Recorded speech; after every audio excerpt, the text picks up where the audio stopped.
Let's see, record. Oh, okay, it is recording. Well, hello. Welcome to Black Women Matter. This is, I believe, my 4th episode, and I've been absent for quite some time. I apologize for that. Life has gotten in the way. And I was looking for a new co-host. So I started a new job, and at my new job, I found who I needed, and she's here. I'm going to allow her to introduce herself. Hey, girl. Hi, Jamie. Hi. Here. Thank you for having me. Yes. I'm new. And yeah, I met Jamie at work and we hit it off quickly. She's into music. I'm into music. I had this lifestyle of music when I was married. I'm divorced now, single, if you know, never mind. But we get along well and we have a lot in common. So she talked about, how she's a host of a podcast. So I was like, oh, that's cool. And I had been thinking of trying to do stuff just, again, to run my mouth about things that I have on my mind. I hate having it in my head and not having anybody to share it with, whether they agree or not, whatever. But yes, good to be here. Yes, and she is a hippie just like me. Yeah. I was like, oh, for the time I saw her, I was like, oh, we gonna be friends. We gonna be friends. Yeah. We like have almost the exact same personality. So well, she's not as loud as me. Okay. No. But I'm so happy to have you on, and we about to clown. We about to clown for real. I don't hold back. You know that. Yeah, she's good. Oh yeah, it's off the chain. So yes, this is my new co-host. New is in the building, and I'm still me. I have changed my name though. New. I have a new name too. Oh, I'm sorry. Yes, I'm not Jamie anymore. What's that? Oh. I'm Moon. I'm Moon now. And should we do this over so I can introduce you? No, because my name was already my name on my previous one. So I just changed it. So I'm just telling the audience, I have a new name now. I go by Moon. I don't go by my government anymore. Yeah, that is so mad hippie. We are totally pre-summer right now. Yes, hippie summer. I got my crystals going. I don't go without my crystals. And the rings. The rings. Her. Huh? Tell them the ring. Tell them where you get your rings and stuff. Oh, I get my rings. I got this one from Etsy. So cute. Oh, you got that from Etsy. Okay. I got that one on Etsy. I got this one at my beautician salon, Rockafro. Yeah. Rockafro. Yeah. And I ordered these on Etsy. Oh, you got those from Etsy too? Oh. Wow. I'm afraid to. Because you're going to spend a lot of money. It's everything you want. And so, yeah, I've been really into mindfulness lately and just trying to be protected from evil, from spirits and different types of vibes. I don't want every type of vibe around me. Yeah, I feel. You know what I'm saying? The vibe. It's all about the vibe nowadays. Intention. Yes. Mindfulness. Yeah. Yeah. And so I think you're an empath. Are you an empath? I'm kind of like somewhat like. Yeah. Because I can see you. I'm an empath in terms of the I hate seeing people done wrong. Gotcha. This is Hey, doggy. He's a big baby. He looks like he wants to breastfeed. I know. What is this? Ruin my figure. Go. Yeah, I'm always like wanting to fight for rights. I got you. Yeah, you don't like to see people oppressed. I can't stand it. Yeah. I don't blame Yeah. you, because I've been through it. So that's why I work in the field that I work in, trying to help people realize their own potential outside of what people say and assume, and just anything that I can help them with. Would you stop? Oh wait, go home. We need to rename ourselves the Behavioral Health Babes. Oh my God. But I'm sure that's taken. I'm sure that's taken. The Behavioral Health Babes. That is hilarious. Yeah, that's taken. So yeah, that's what me and New do. So like, if you follow me and all of that, I do the music education thing, I still do that, but I'm about to be 40 this year. I did that for 15 years, been there, done that. I've been working in behavioral health and I love it. I'm glad. I love it. Have you. I love it. I love it. I love it. I love helping people and seeing people change and things of that nature. And so I've kind of changed course. And I've started going into the conceptual behavior sciences.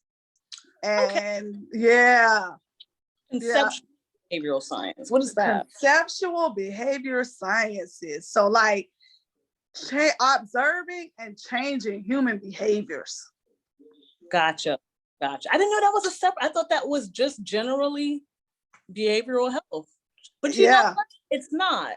Because in some instances, and you're going to find it and it's going to be frustrating, it seems like the system is designed to keep people where they are because it makes people money.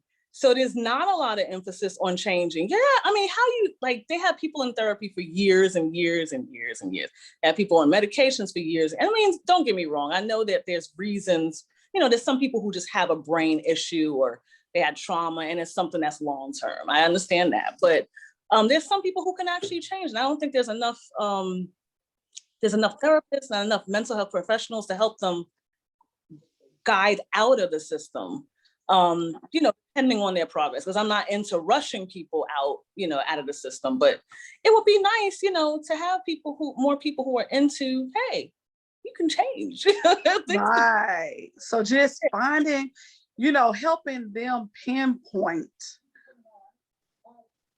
what it is they're doing or what they could change. So like, I paid for this thing that I'm doing now, a workshop to get certified in ACT, which is acceptance and commitment therapy.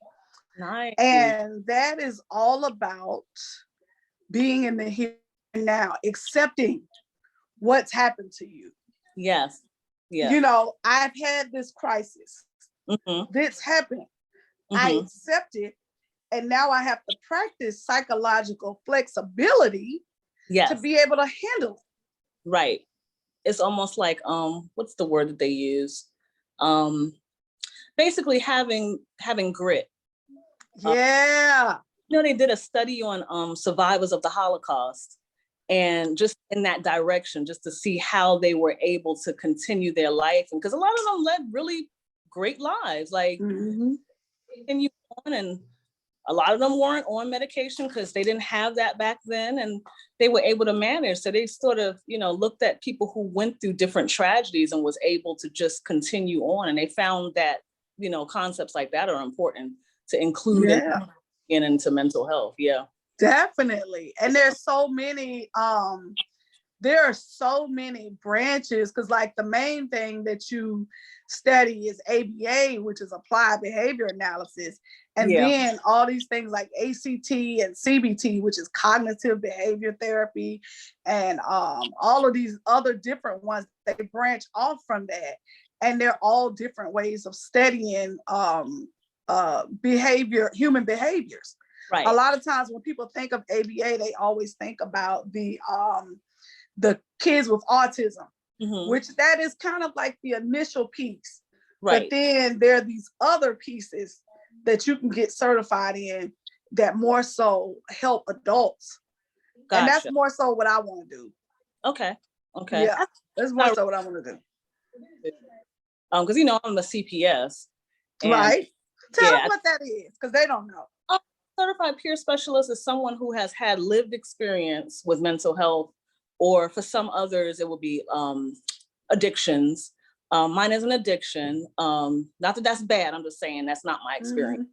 But I've had various traumas throughout life since I was a child, and of course, different things to happen in my life, and I was able to overcome a lot of things and gain a lot of knowledge through my experience. And I'm just so glad that people were able to recognize that the fact that people have gone through something is their education, is a good measure of education. Like, I don't have the degrees and all of that to back up what I've gone through, but what I've gone through is, I feel You like don't need no degree to go through, do you? yeah, like I feel like it's valuable. So I really, Mhm.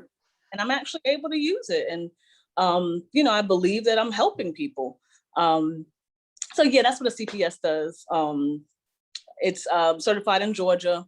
I'm trying to get certified elsewhere so I can do online stuff with other people. Oh, good. Yeah. And I'm trying to get more education to back up stuff so that I can get paid.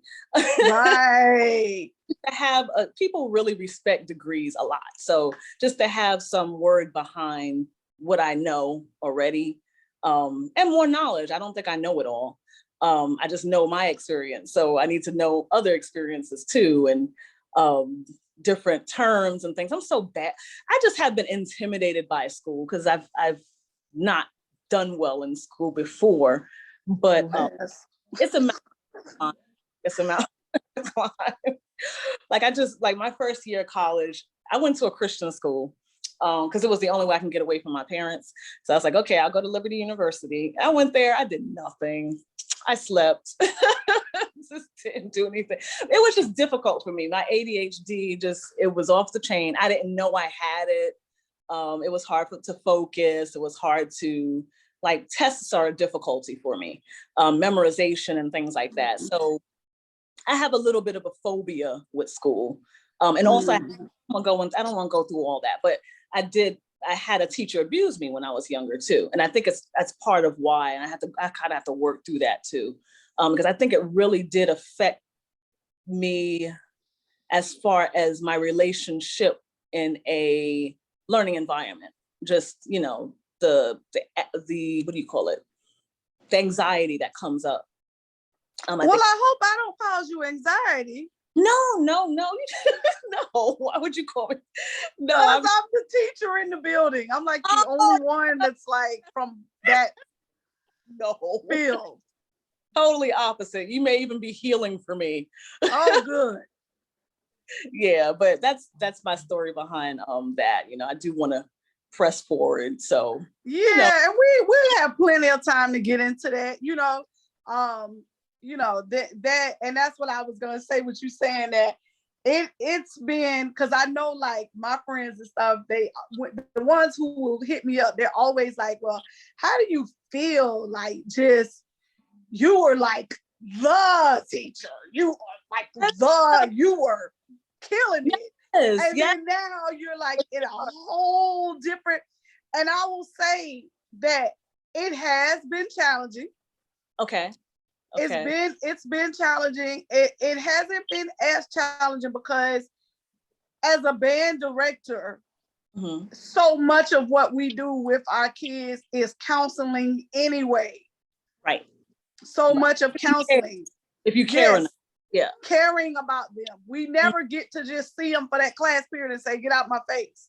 Right. They become a part of our family, Right. And so it was kind of like, doing the same exact thing, but it has been a little bit of a challenge. Just the documentation, of course, is woo, it's on 1000. And I'm not saying that it's bad, state of Georgia, but yes, it's tedious. But you make it look tedious. Like, you make it look like it's just another day at work. You make it look like you're good. I wouldn't even know that it's a thing. It's a lot. Really? It's a lot. Okay. It is. I mean, of course I get it done because, I mean, that's how you get paid. So, you're gonna get them done. Yeah. But it's just like that has been part of kind of like the challenge of switching over. And then the other piece is, the pay could be better. Yeah. You get more than me. But yeah. But it's the corner that we're in though, because it's a private sector. So, and we're working in the African American community. Right. Unfortunately, there are things that come along with that where never mind. Yeah, the pay, yeah, it's just a little bit. That's like, oof. Yeah. I love the fact that it's run by mostly sisters. Like, I'm just like, I feel so good about being behind that. Like, I think that's part of why I stay. It's just like this, the strength and it's just, even though we can kind of love our spot. Yeah, like I just love the fact that it's a big accomplishment. And I don't want to say any names. I'm not sure if I can mention where they gotta pay for advertisement, babe. Yeah. But yeah, I love the fact that it's run by all sisters and they're good jobs. And we got a good spot we're in. And that's what I want to tell my friends too. Like it's been okay for me because I landed in a decent gig where I've had time to grow. They appreciated the fact that I was a teacher. Yes. Coming in and even in the interview, it was like, man, why haven't we thought about bringing on more teachers? This makes sense. Yeah. And so I was kind of like, whoa, y'all want us in behavioral health? Because I know nothing about any of this, but I get it. It makes sense for what we do as group facilitators. It's the exact thing as being in a classroom. Right. Kind of, sort of, a little bit. But yeah. Facilitating a group. So it's just like, it's very similar to teaching with some different elements in there, but like you're very researched. You get your books together so well and you plan so well. And we got music with the psychology mixed together just right. Right. And I will say that that I'm constantly buying books because I want to know what I'm doing. I don't want to do something and not know what I'm doing. Whatever I'm doing, I want to be the best at it. So I'm going to read up. I'm going to build a library. I can't practice music therapy. Let me make sure I'm saying that out loud because I don't want anybody sending me to the board or anything. I do not practice music therapy. I do not have a degree in that. I have a bachelor's in music education. But I found a way to kind of merge the two. Exactly. Yeah. And teaching. Love that. The art part. I do the art piece. Right, you do the art piece. Yeah, I'm still learning about it. I like doing crafts and stuff like that, but I don't know. It's just cool to see the reaches that one of our associates really helped us out, and I'm about to give her name, but I forgot we can't give names. But the other lady who comes in and helps us sometimes, she's a therapist, and she helps me a lot with connecting those things, art and therapy. Mm-hmm. To see how it works. It's like a good math problem. Yeah, isn't it interesting? So yeah, we're the behavior bitches, but there's already a podcast named that, so shouts out to them. But we will of course always insert tidbits of things. When we talk, we'll insert tidbits of those types of things. Of course, whenever I'm studying anything, I'm like super duper excited about it, as I want to share as much as possible. And my journey to trying to become a therapist, because right now I'm a paraprofessional. It took me a while to kind of connect the dots with that, because in the school system, the paraprofessional, God bless their soul, but they are like the teacher's assistant, and I'm used to being that guy. I'm not nobody assistant. Right. But at the same time, it is what it is. My degrees are not in this field. Right. They're not in this field. So, but if I was about to say my government. If Moon for who she is, she ain't gonna sit around being the assistant for. I love that about you. You just like, yeah. Okay, what else can I do? Right. I'm gonna find a way. Yeah. To get in the loop.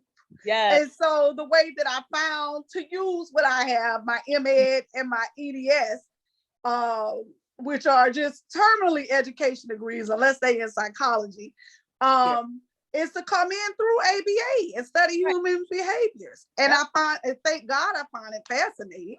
You know, I could have done music therapy because I have the bachelor's in music ed, which that would just require a bridge program. But music therapy, let me tell y'all something. What's about music therapy? What's up with that? Y'all gotta get y'all programs together. Like they don't have, it's too many programs. All the programs pretty much you have to be on campus. So it's not, you see what I'm saying? It's not for a person that's about to be 40 that wants to change careers.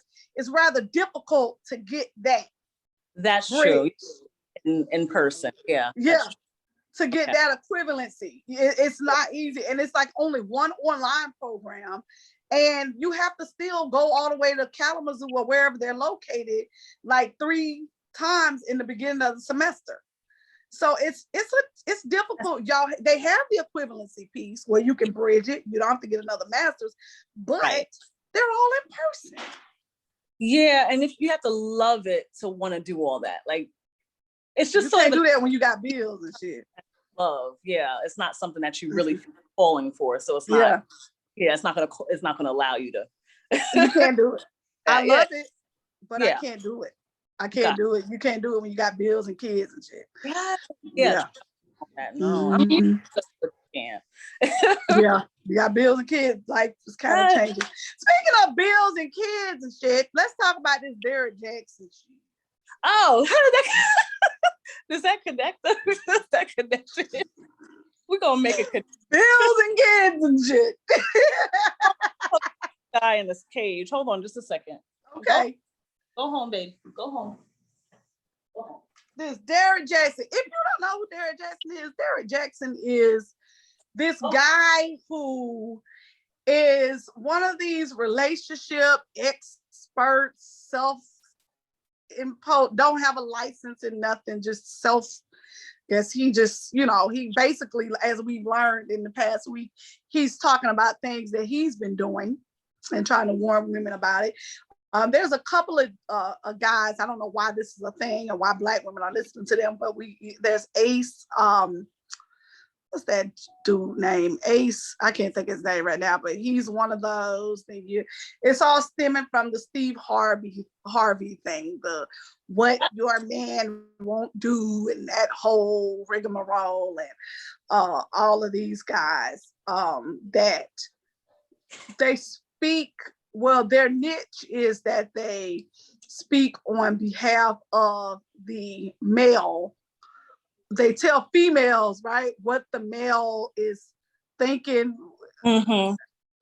You give your thought on what they do. I can't really explain it. I think they're well-intentioned. And that's all I could say. I think it's a good idea, but I've never been a fan of that part of our culture. Like, let me tell you what used to piss me off. Every time I would look at an Essence magazine or any Black female magazine, it always had on a title, "How to Please Your Man," what you can do to support the Black man, and what you could do. It's like back to back. That's all their titles would say. And then when I look at the white magazines, it's like enjoying your relationship. How to better your sex. Yep. We have to work in order to have a good, you do have to work, but it just it makes it seem like we have to do so much to, just to have a normal loving relationship. I don't know.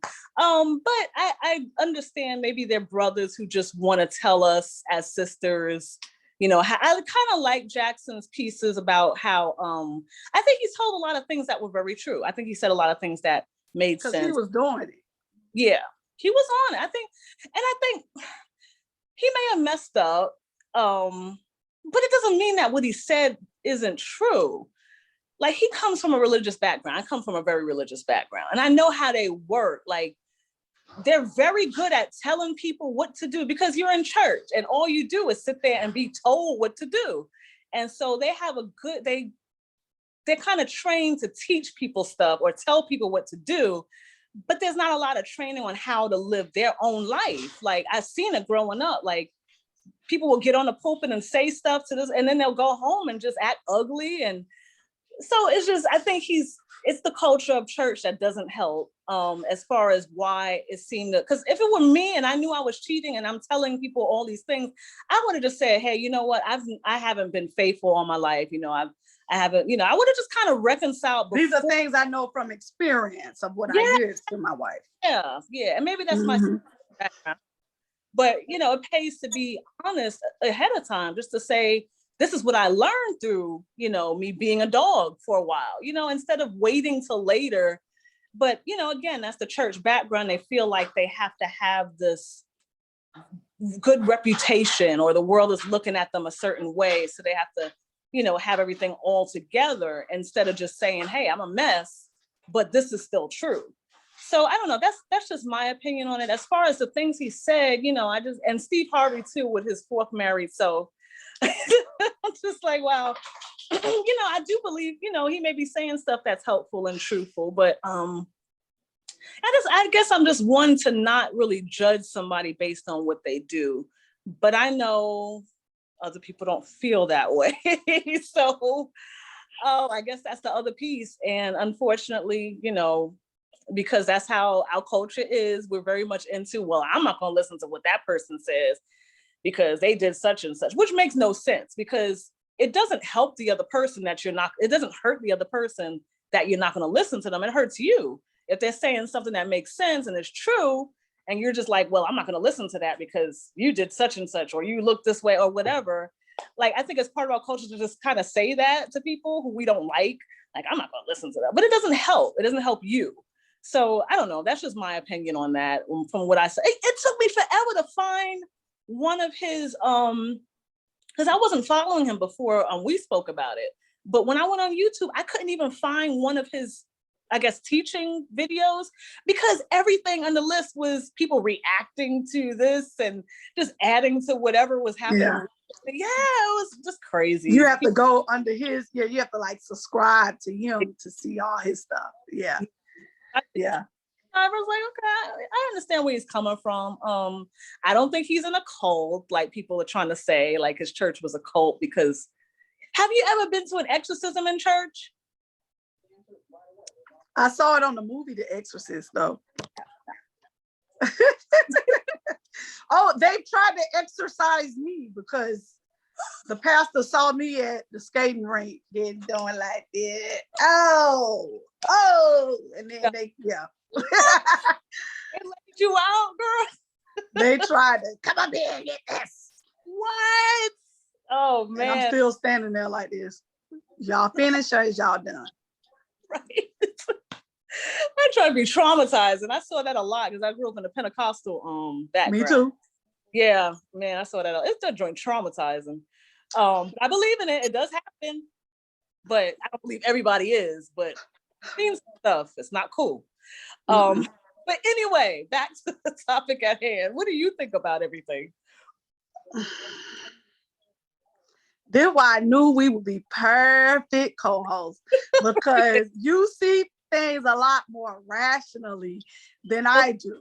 I'm one to jump completely off the boat because I feel like this MFer,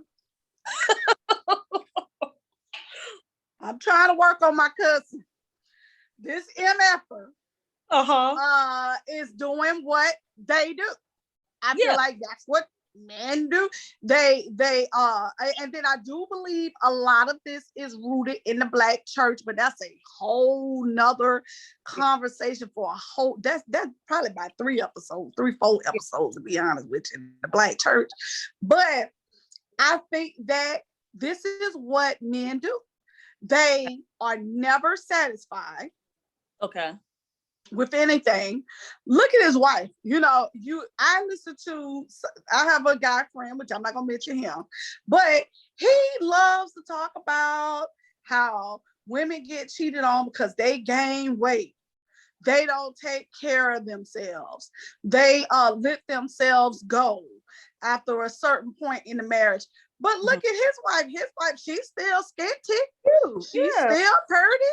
Yeah. Still, you know, but he's still looking for the Instagram model.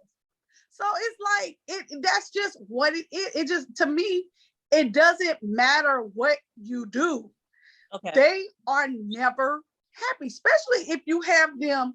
And I can personally attest to this. She was with him since college. Wow. You know, she was in the band. He was on the football team. Oh, really? Yeah, she was in the band. She played saxophone. And so, and I swear to God, just to my band community, like soon as I saw her talk, I said, this is a band girl. Yeah, it's a band girl. I knew it. She's a band geek. She gives you band geek vibes, you know? So I wasn't shocked when I saw that. But when they're with you from college like that, oftentimes what happens is they use you to build them up. You're with them when they're at their worst, when they're building, and when you're with them when they don't have anything, when they don't have money. That's true. When they're not wearing them tight ass shirts. And then when they get to a certain stature, like he found a gig. He found a gig that, I'm gonna do this thing. I'm gonna do this YouTube thing. I'm getting some attention. Okay, jump. Okay. You know, they start feeling themselves, and then they want to be out. You know, they feel like they're at this tier where, I only do Instagram models. Yeah. Now I can get this. I'm on a different level now, kind of attitude. Oh, yes. Mm-hmm. You know, I only deal with the ones with fake booties and liposuction. That's a shame. That's kind of true. I don't believe all men are like that, but I do believe that there are men who are egotistical and kind of raised with the idea that you have to have these things in order to be considered a successful man. Like you have to have this, or somewhere in his life, he felt like he had the entitlement somehow to these women. So I don't know where that piece comes in, but somewhere about that cheating piece, because I didn't get to that cheating piece, but I think, you know, a lot of things you said is, you know, it's spot on. Like there are men who do that. Like they use and I think ability factor, when they're with you for a while and they think they know you're not going to go anywhere, or they're just comfortable with you. Like you almost become almost like a sister. And it's like, okay, well, she's my sister, but I need a lover. You know, I need somebody who's going to turn my pages, you know, that kind of thing. But they want you to be loyal though. Yeah, and no, you can't do the same thing. Oh, no. Yeah, they can't stand the thought of another man digging you out. No, you can't, because then you're a hoe. Ever. Yes, you're cursed forever and ever. And then, you know, then the marriage is gone. Now, when they do it's over, man. Yeah, we forgive them and then we move on. If we do that, it's over. I'm filing. It's over then. Oh, yes. You cheated on me about 11 times, and you know, 11 times. Yeah. But soon as you think, I'm out there. Oh, yeah, backflips and cartwheels. Now it's time to cry and be upset, and, you know, all of that. Feelings matter. Yep. Now we're going to therapy. Now it's time. Yes. Now. Isn't that something? Yeah, it's true. And I think it's a personality thing. I don't think everybody's like that. I just think that, I guess I'm just hopeful that everybody is not like that. But, you know, I just think he wasn't ready for it mentally, as far as the fame that came to him and the, all that stuff. Preachers are egotistical like that. Like they get to, it's like a drug. Like they're telling people what they should do. They're changing lives. That makes them horny. Like, so they just but check this out. People. He hasn't always been religious like that. He cusses, so I know he's not. Yeah, this is new. I guess it's a portion of him that he found God. Yeah. Now that he been caught. Mm-hmm. Yeah, they say it's a cult, right? They said it was like a cult. Yeah, and now that he's been caught. Huh? Now that he's been caught. Oh, he's been found caught. God. Well, no, he's been in church for a long time. Like I saw videos of him in a church. Like they called him pastor. So I don't know if he was a pastor there or assistant, but it was a while ago. The pastor of dick. Pussy. That was bad. Sorry, God. Oh, God, forgive me. My mama, if you see this, I'm sorry. I don't normally talk like that. But I do, but I don't. But girl, yes. Why are y'all like this, man? I need to know why. Why are you like this? I want to talk to a male pastor who has had that go on, who can tell me what it is they're feeling when, men like feeling when they do that. Like, what is the difference between a pastor who has their mind together, who hasn't done that stuff?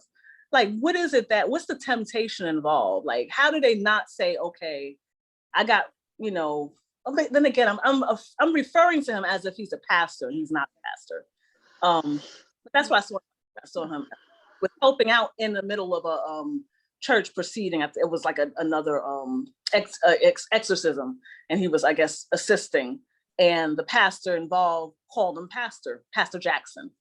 And so I was like, okay, well, maybe he's like a deacon or something like that. But yeah, I was just like, I know. I'm trying. I'm reaching. Oh, I feel like I'm just like giving up hope because I just don't believe that there is any way that they'll be happy. There's some men who can be, if they get their head right. I think it's just about ego. It's all about ego, entitlement, looking at the grass is greener on the other side. But it never is, and you always come back. I don't know what to say about that. Yeah, it never is it? Oh, it's easy. It's comfortable. It's a comfortable place to be. What else? Like, it's a comfortable place for them to be. And they think they can get away with it. That's pretty much it. They think they're going to get away with it. But then, and I say what I say, because, I'm not speaking about myself. I'm speaking about friends of mine. I've heard stories that, husband telling them the house is not clean enough. They don't cook enough. What else is it? You don't dress up enough at home. Are they doing the same things? Of course not. Oh, well, fuck them. Like, okay. And that's what I would say. Are you doing it? Did you gain weight? Did you? Right. I was with you when your stomach was big out here. I was with you when you was like this, and I was straight. I was chilling.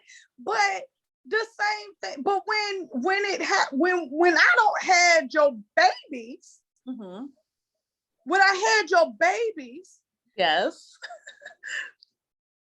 But then I'm not good enough because I'm stretched out from having your babies. See, when it comes to relationships, I feel like I bombed my marriage, whatever, because I just wasn't patient or whatever. I don't know. I have my own ideas about that. It's not worth it. I don't regret. I don't regret the beginning or end of it. But I do think a lot of it is about making a problem that one has a we problem. Okay, so you're gaining weight. Let's go to the gym. What do you like to do? What would keep you exercising? Like, if it's a real thing, or you're not cooking enough, what can I do to assist you in the kitchen? Let's cook together, right? Yeah, like be you. Like, to me, my understanding of marriage might be a little old-fashioned, but it's always about, there's not a one or the other. Stop. I gave him a banana. He likes bananas. Mhm. It's not a you or a me problem anymore. It's a we. Like, that's why they say that what God joined together is now, no man can break it apart, not even each other. You're not supposed to break it apart, whatever. Stuff happens though, whatever. But yeah, you become one. So this is what I was told when I was younger, is like, if you tell your partner that they're stupid, that makes you stupid. If you tell You your married them. that makes you ugly, because you're one person. So you can't, that's just, Not everybody believes in that for some reason. I don't think Oh. everybody's listening at the wedding part when that's being said. I don't think everybody's listening. I guess so. Yeah. We have to tell everybody that that's what it is. Because I don't think they remember that. And then, I don't think social media helps too. People do get these advices from people who are saying the wrong stuff and not really researching themselves and seeing what's wrong with themselves. Because if you have an issue with your partner and you really take the time to think about why that thing bothers you, it could reveal a lot about yourself. And I don't have any examples for that, but but it's true. And men bottle things up. Yeah. They bottle things up, They don't know how to That's process. not helpful. Yeah, they don't process very well. And society teaches them very well how to.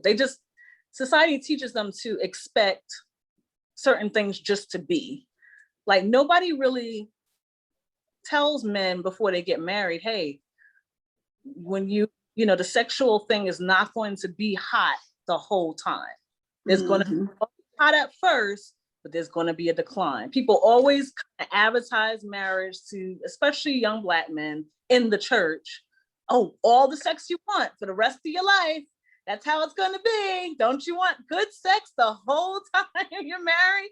But nobody sits them down and says, okay, well, this is how a woman is made, and certain things may happen, and certain, there might be a decline for a little while. It doesn't mean that she doesn't love you. No, nobody really talks about that part of it. And I don't know if it's a woman thing or, because it could be a male thing too. I've heard the same thing about men, just kind of not being, certain things they may go through that makes them lose that desire. Like, there's other things attached to sex besides you getting some.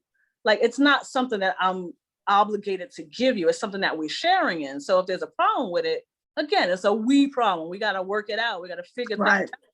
Yeah, as with everything else in a marriage or in a relationship, period. It could be a friendship. It could be a, romantic or family. It's a we problem. Nothing's really just one. Well, no, I can't say that that's true. Sometimes it is just one.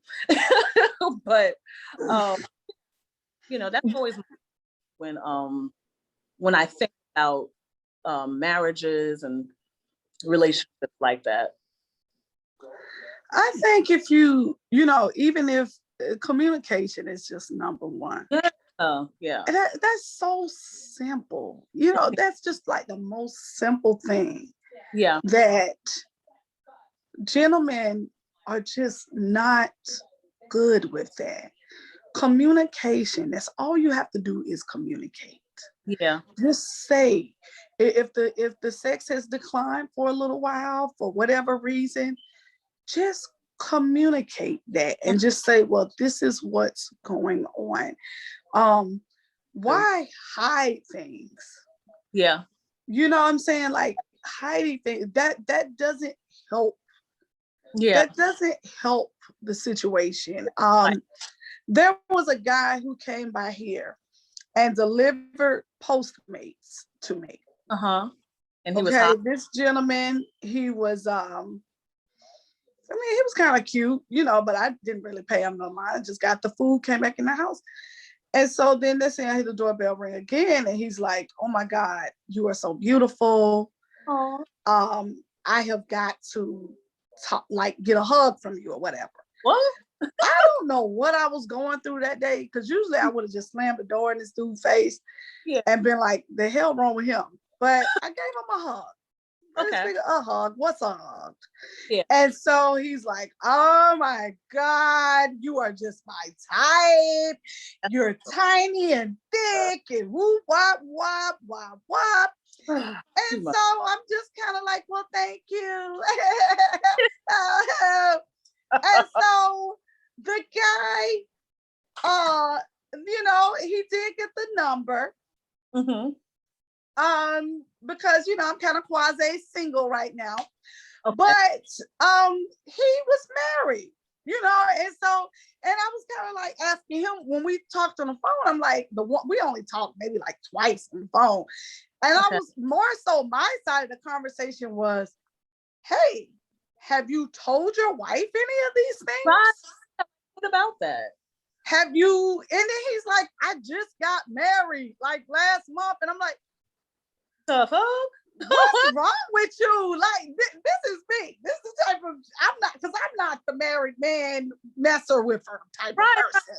Because every bitch that's done that to me, I want to take their head off. So I'm not even into that. I was just more so like being a counselor to this guy. Like, dude, what's wrong with you? Like, have you not told her this? She doesn't know. She doesn't know, but she cheated on me while we were dating. I'm sure you did something. Yeah, you can't carry that into the marriage and say, okay, now I can cheat on you.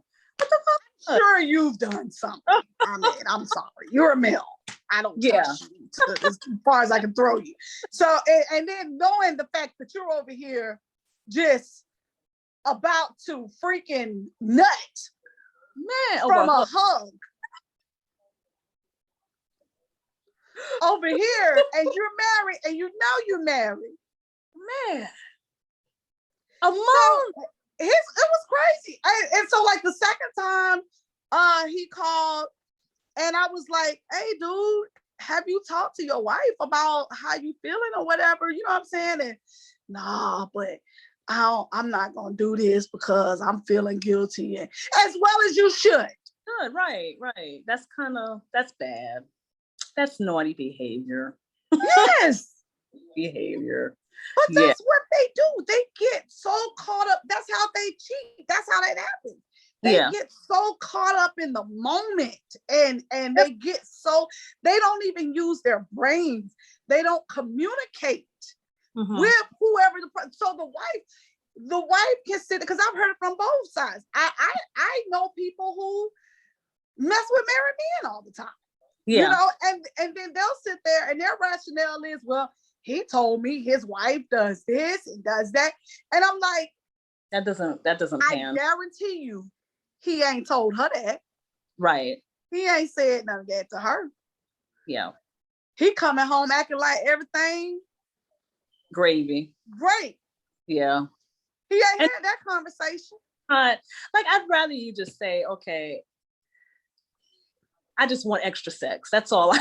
Yeah. Hear woes about your marriage, because it could be true or it might not be true. I think they just say things just to get you more comfortable with. Yeah, because they know, you know what I'm saying? They know certain. Yeah. Huh? Yeah, I would rather them just say, I just want extra sex. That's all. I'm getting some. I'm a hoe. But I just want to fuck. How about that? I'm a hoe. Else. That's all. Just right. Hey, I'm a hoe. Yeah. I just need to do. Just come out and say it. Yeah. I'm a hoe. This is what, hey, I'm a slut. I could work around that. But kind of, sort of, I would still feel some type of way because I don't do married men. But at the same time, just it's not fair to that other person. But then some men will say, well, I told her she doesn't clean up enough. No, that's not the same thing as saying, hey, I got somebody else on the side. It's not the same. Right. First of all, cleaning up enough.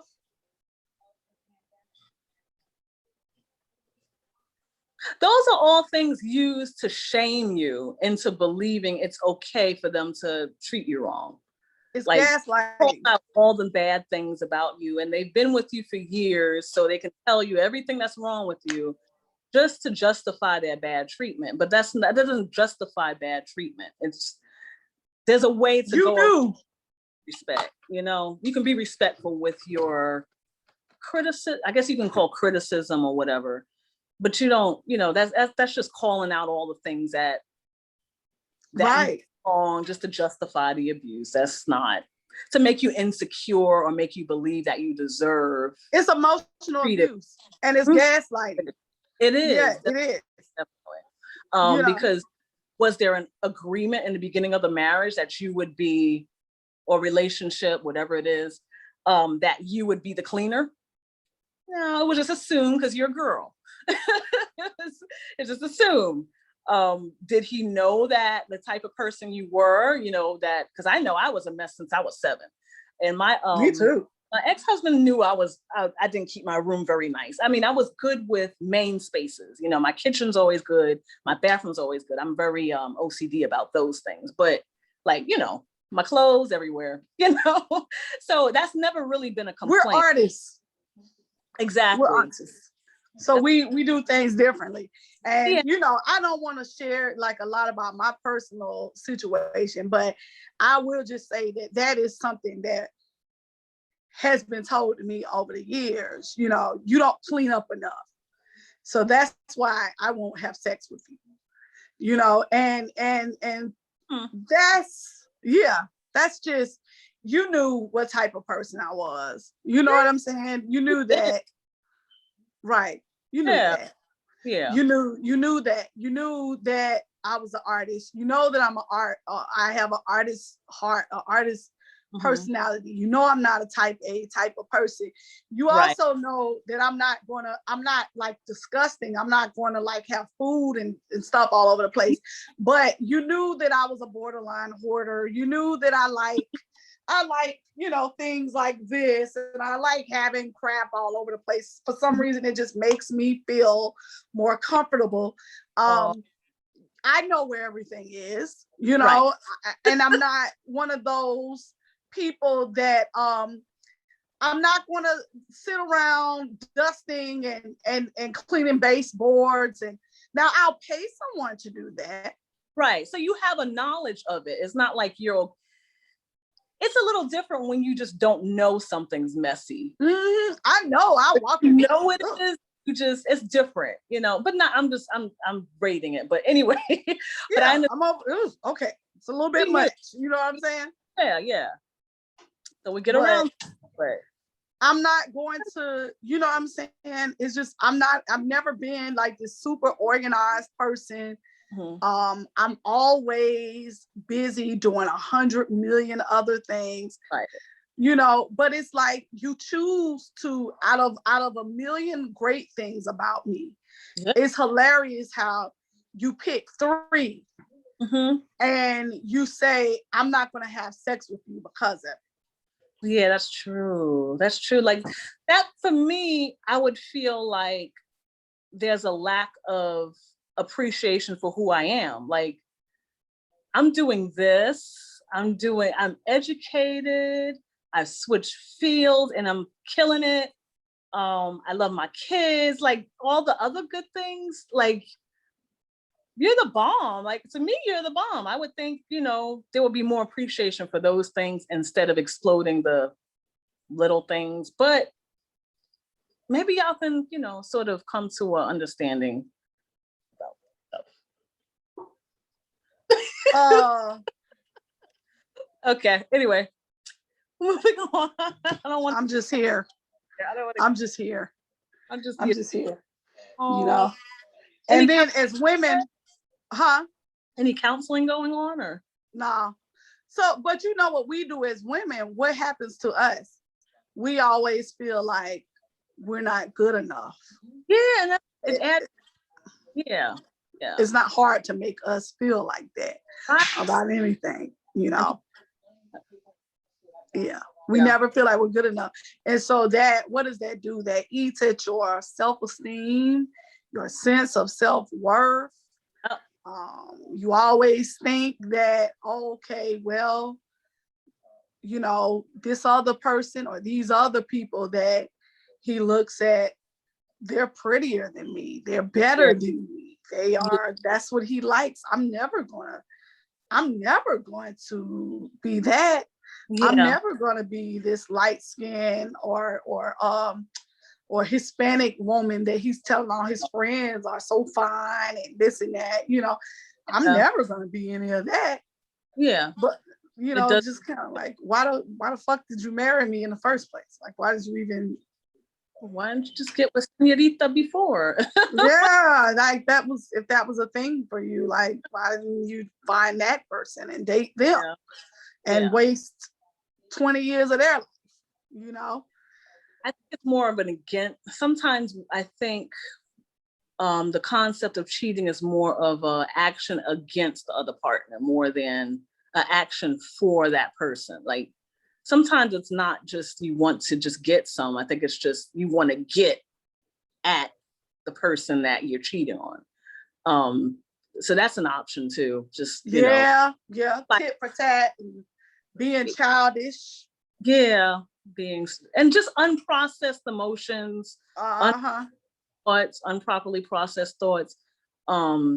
Along with, again, like I love our culture for a lot of things, but there's a lot of things about our culture that bothers me. And some of the things that are repeated to brothers and sisters that just kind of it kind of makes things like this more difficult. Therapy is everything. It makes it's an even platform. And it holds people accountable. Like you can. That's why I think it's good. And usually the partner who does not want to go to therapy is usually the one who is the problem. Is usually because they don't want to be found out. They don't want to be, So. Right. So what you gonna do throughout our whole entire life is gaslight me. To make me think I'm crazy. And so I'm gonna go check myself in the hospital. I'm gonna get the medications. I'm gonna talk to a therapist. Have you talked to anybody? No. Black men get therapy. Huh? Yes. Yeah, because quote unquote, there's nothing wrong with. Everybody has some kind of mental illness. Oh yeah, and I just would, people can grow through these things, and I really hope that for the situation that, there could be growth through it instead of just, usual. Hopefully there could be growth. Everybody. Yeah, like just. But so many what mental illness is taboo in our community. And we have it the most. We have it. Because I believe I'm trying to think of the word. I believe generations can be, DNA could be manipulated through generations. Like I believe slavery caused PTSD for a lot of people. And I think it was passed down. And I think that a lot of the things that we are dealing with now are results of PTSD from our forefathers. Like it's your brain. PTSD will train your brain. And just like the concept of evolution does, if a living being is susceptible to a certain environment, it's going to change your way of thinking and those who proceed from you. So nobody's really studying that, I guess, because that would make it more of an argument for reparations. They are. Yeah, but it's true. I think that not only scientifically and biologically and mentally, but also spiritually, I think there's some things that trickle down. Just feeling inferior, feeling like we have to do certain things so they think we're okay. We think being Black all the time. We walk around thinking that white people are watching us do stuff. Don't put that out there because it's gonna look bad in front of the white people. But they are. Have you seen how they've been acting lately? Why are we performing for them? Man, it wasn't until I moved to Georgia that I realized that whole concept of looking good for the white people. They do be watching us. I'm not saying, but no, there's no white audience. And if they have anything to say, all we have to say is, have you seen your last president? Have you seen him? He is the gutter. And y'all were all right with him. But you don't want to see trash cans in the front. Like where I live, they send notices out that we're not allowed to have our trash cans in the front of our houses anymore, because that's where people will keep them, because it's easier to put it out when the garbage people. stuff like that, little dumb stuff, that we do. So I don't know. I think that's just my idea. Like I don't do that anymore. I don't do the performing. Trump is the ghetto. Huh? He is the ghetto. Trump, yeah, he is the ghetto.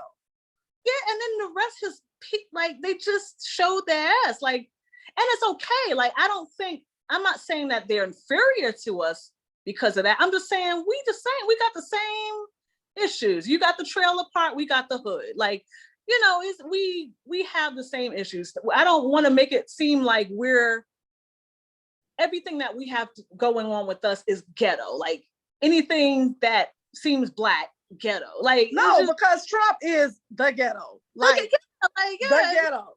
Trump. Be quote unquote. And honestly, I don't like saying ghetto because there's a lot of good things that came from the ghetto. Mm-hmm. But they're not. But Trump is whatever it is. Yeah, like it's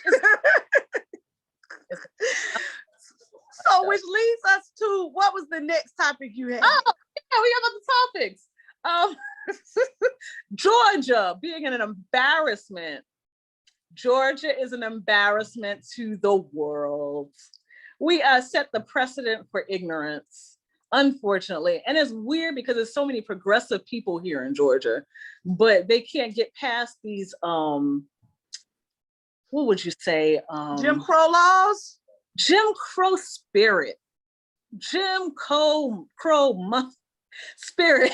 It's just a spirit. And it resides in a lot of these older people who are in control of government and those high places that we forget are high places or don't know are high places. These judges that are in place, helping to pass these things, or just these different, I wish I knew more on it to speak a little clearer on it, but it's just like, what do they say? Spiritual wickedness in high places. Yeah. And I hate religious, but there's just a lot of truth in that. Spiritual wickedness in high places. That's how I'll put it. Because it's like, Georgia voted Democrat. So why are you passing laws that aren't in that realm? Like, we had that. Our governor's a joke. Like, how do you not close all of Georgia when you know a snowstorm is coming? You know you have no equipment. You see the weather. You leave everything. It was a disaster, and they still elected him back in. Oh my gosh. He's terrible. He's terrible. What else did we do? Because I know he did something stupid when COVID happened. Oh, he was like one of the first to open up Georgia. He was? Yeah, it was one of the first. That was stupid because our numbers went way up and it was crazy. There was a bunch of deaths. That was us. Some other things. So, and what I'm referring to, why I'm talking about this topic, is the voting laws that was just passed. Isn't that crazy? We can't even give water to each other on the line. Like, what the heck did that do? What is that some sort of do they think it's advertising for one candidate or the other?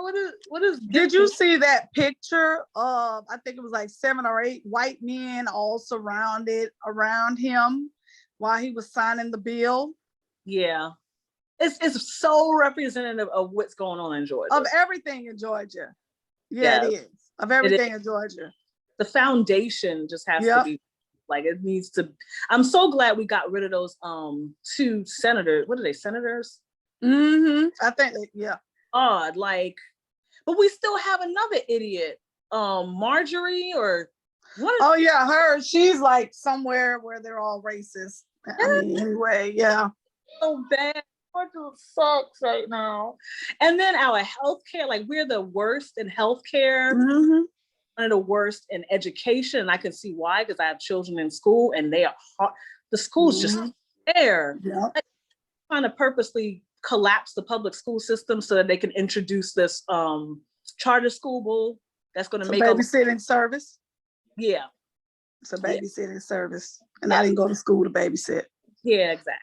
So I guess I won't do that anymore. But it's just it's a lot, and really, white people, especially lately, they do not like being called racist. Yeah. When you call them racist, it's like, that airplane scene. What are you call what you are. What's another word for that? Because you are.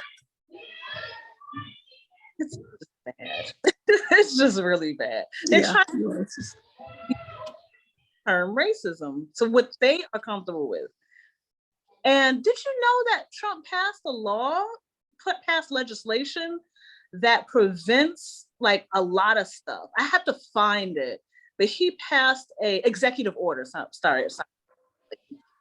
I don't know all the right terms, but he passed an executive order disallowing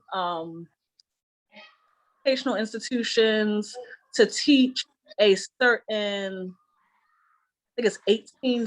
It was a certain, oh God, going Do you blank. hear this? Do you hear this? Dude, so loving and they're fighting. Oh, they're fighting. Who do they fight? The dog? The kids are. And here it is in my room. Oh, they export. I want to see them. What's going on? What's the problem? I guess we're paused. The doggy. The kitty is in my room. The dog is so Come here, Christian. My friend wants to see you. Oh, okay. Well, he's upset right now. Okay. He's milfed. I don't want to. And they're still going. Like, we can't even get a proper tape like this because they're so fucking loud. Oh, it's okay. They're kids. Yeah. I like when kids interrupt me. Maybe not. I gotta order them some McDonald's or something to get them to be quiet. But yeah, okay, so let's go back in. Go. Oh, executive order. I don't remember what it is, so I'm gonna have to come back to that another time. But yeah, right. Things have happened. People say, what did Trump do to prove he's racist? But he did pass an executive order that was very racist. It basically prevents Black people from calling white people racist in the education system. And also there's no, I guess he didn't want anybody to be trained in diversity. I heard about that. Well, it's real. Like, I read it. I read it a while ago. My memory fades all, but yeah, it was racist as F. And it's just weird because they're not the ones under attack. His response to what was going on with the police killings proved that it was like he doubled down on Black people instead of saying, hey, these things are bad and we need to do better. I mean, you don't even have to say it's a race thing, but you certainly have to say these people shouldn't have died, because there's white folks who were shot unduly, like they were shot for no reason. There's some white folks who had that happen. So, I mean, you could even just say nobody should have been treated like this, but he just acted like nothing happened, and he doubled down on the protesters. All those things proved to me that he has problems with Black folks. Not only that, but he also has a history. But let's define a racist. So hard to. I got it open here. Let's just go by the scientific definition. Now, definition. Because even though I don't want to bring that up, but the traumatic event I had happen to me earlier this year with me losing my job and all that stuff. At the hearing, there was a gentleman who used to be the fine arts coordinator for Henry County Schools. Okay. He came all the way there to testify against me, to say that I called him a racist on Facebook. What? Came all the way there. Because the whole case really was just about my personality on social media. So I can't be a teacher because I have a personality on social media. So he came all the way there to testify, to say she called me a racist. What did he say to be called a racist? He was capping for Trump. Oh, okay. And also, the other thing was, I had said something about him getting demoted from his position because he was like stealing time or stealing money. And so he came to say that I slandered his name by saying that too. So after that, I got the open records from Henry County Schools regarding his demotion, and it's all true. Okay. So it's not true. It's not slanderous. Right. If it's true. Right. I have the paperwork. I have the emails about him saying he was visiting certain schools and he wasn't. I have the timesheets. Right. I have all of that in my possession. I just haven't said anything about it, but I have all of that. So America, just FYI, it's not slanderous if it's true. Yeah. Right. Right. And he was trying to get you back. And that's what pisses me off about the whole concept of cancel culture. It's the people I was a victim of that.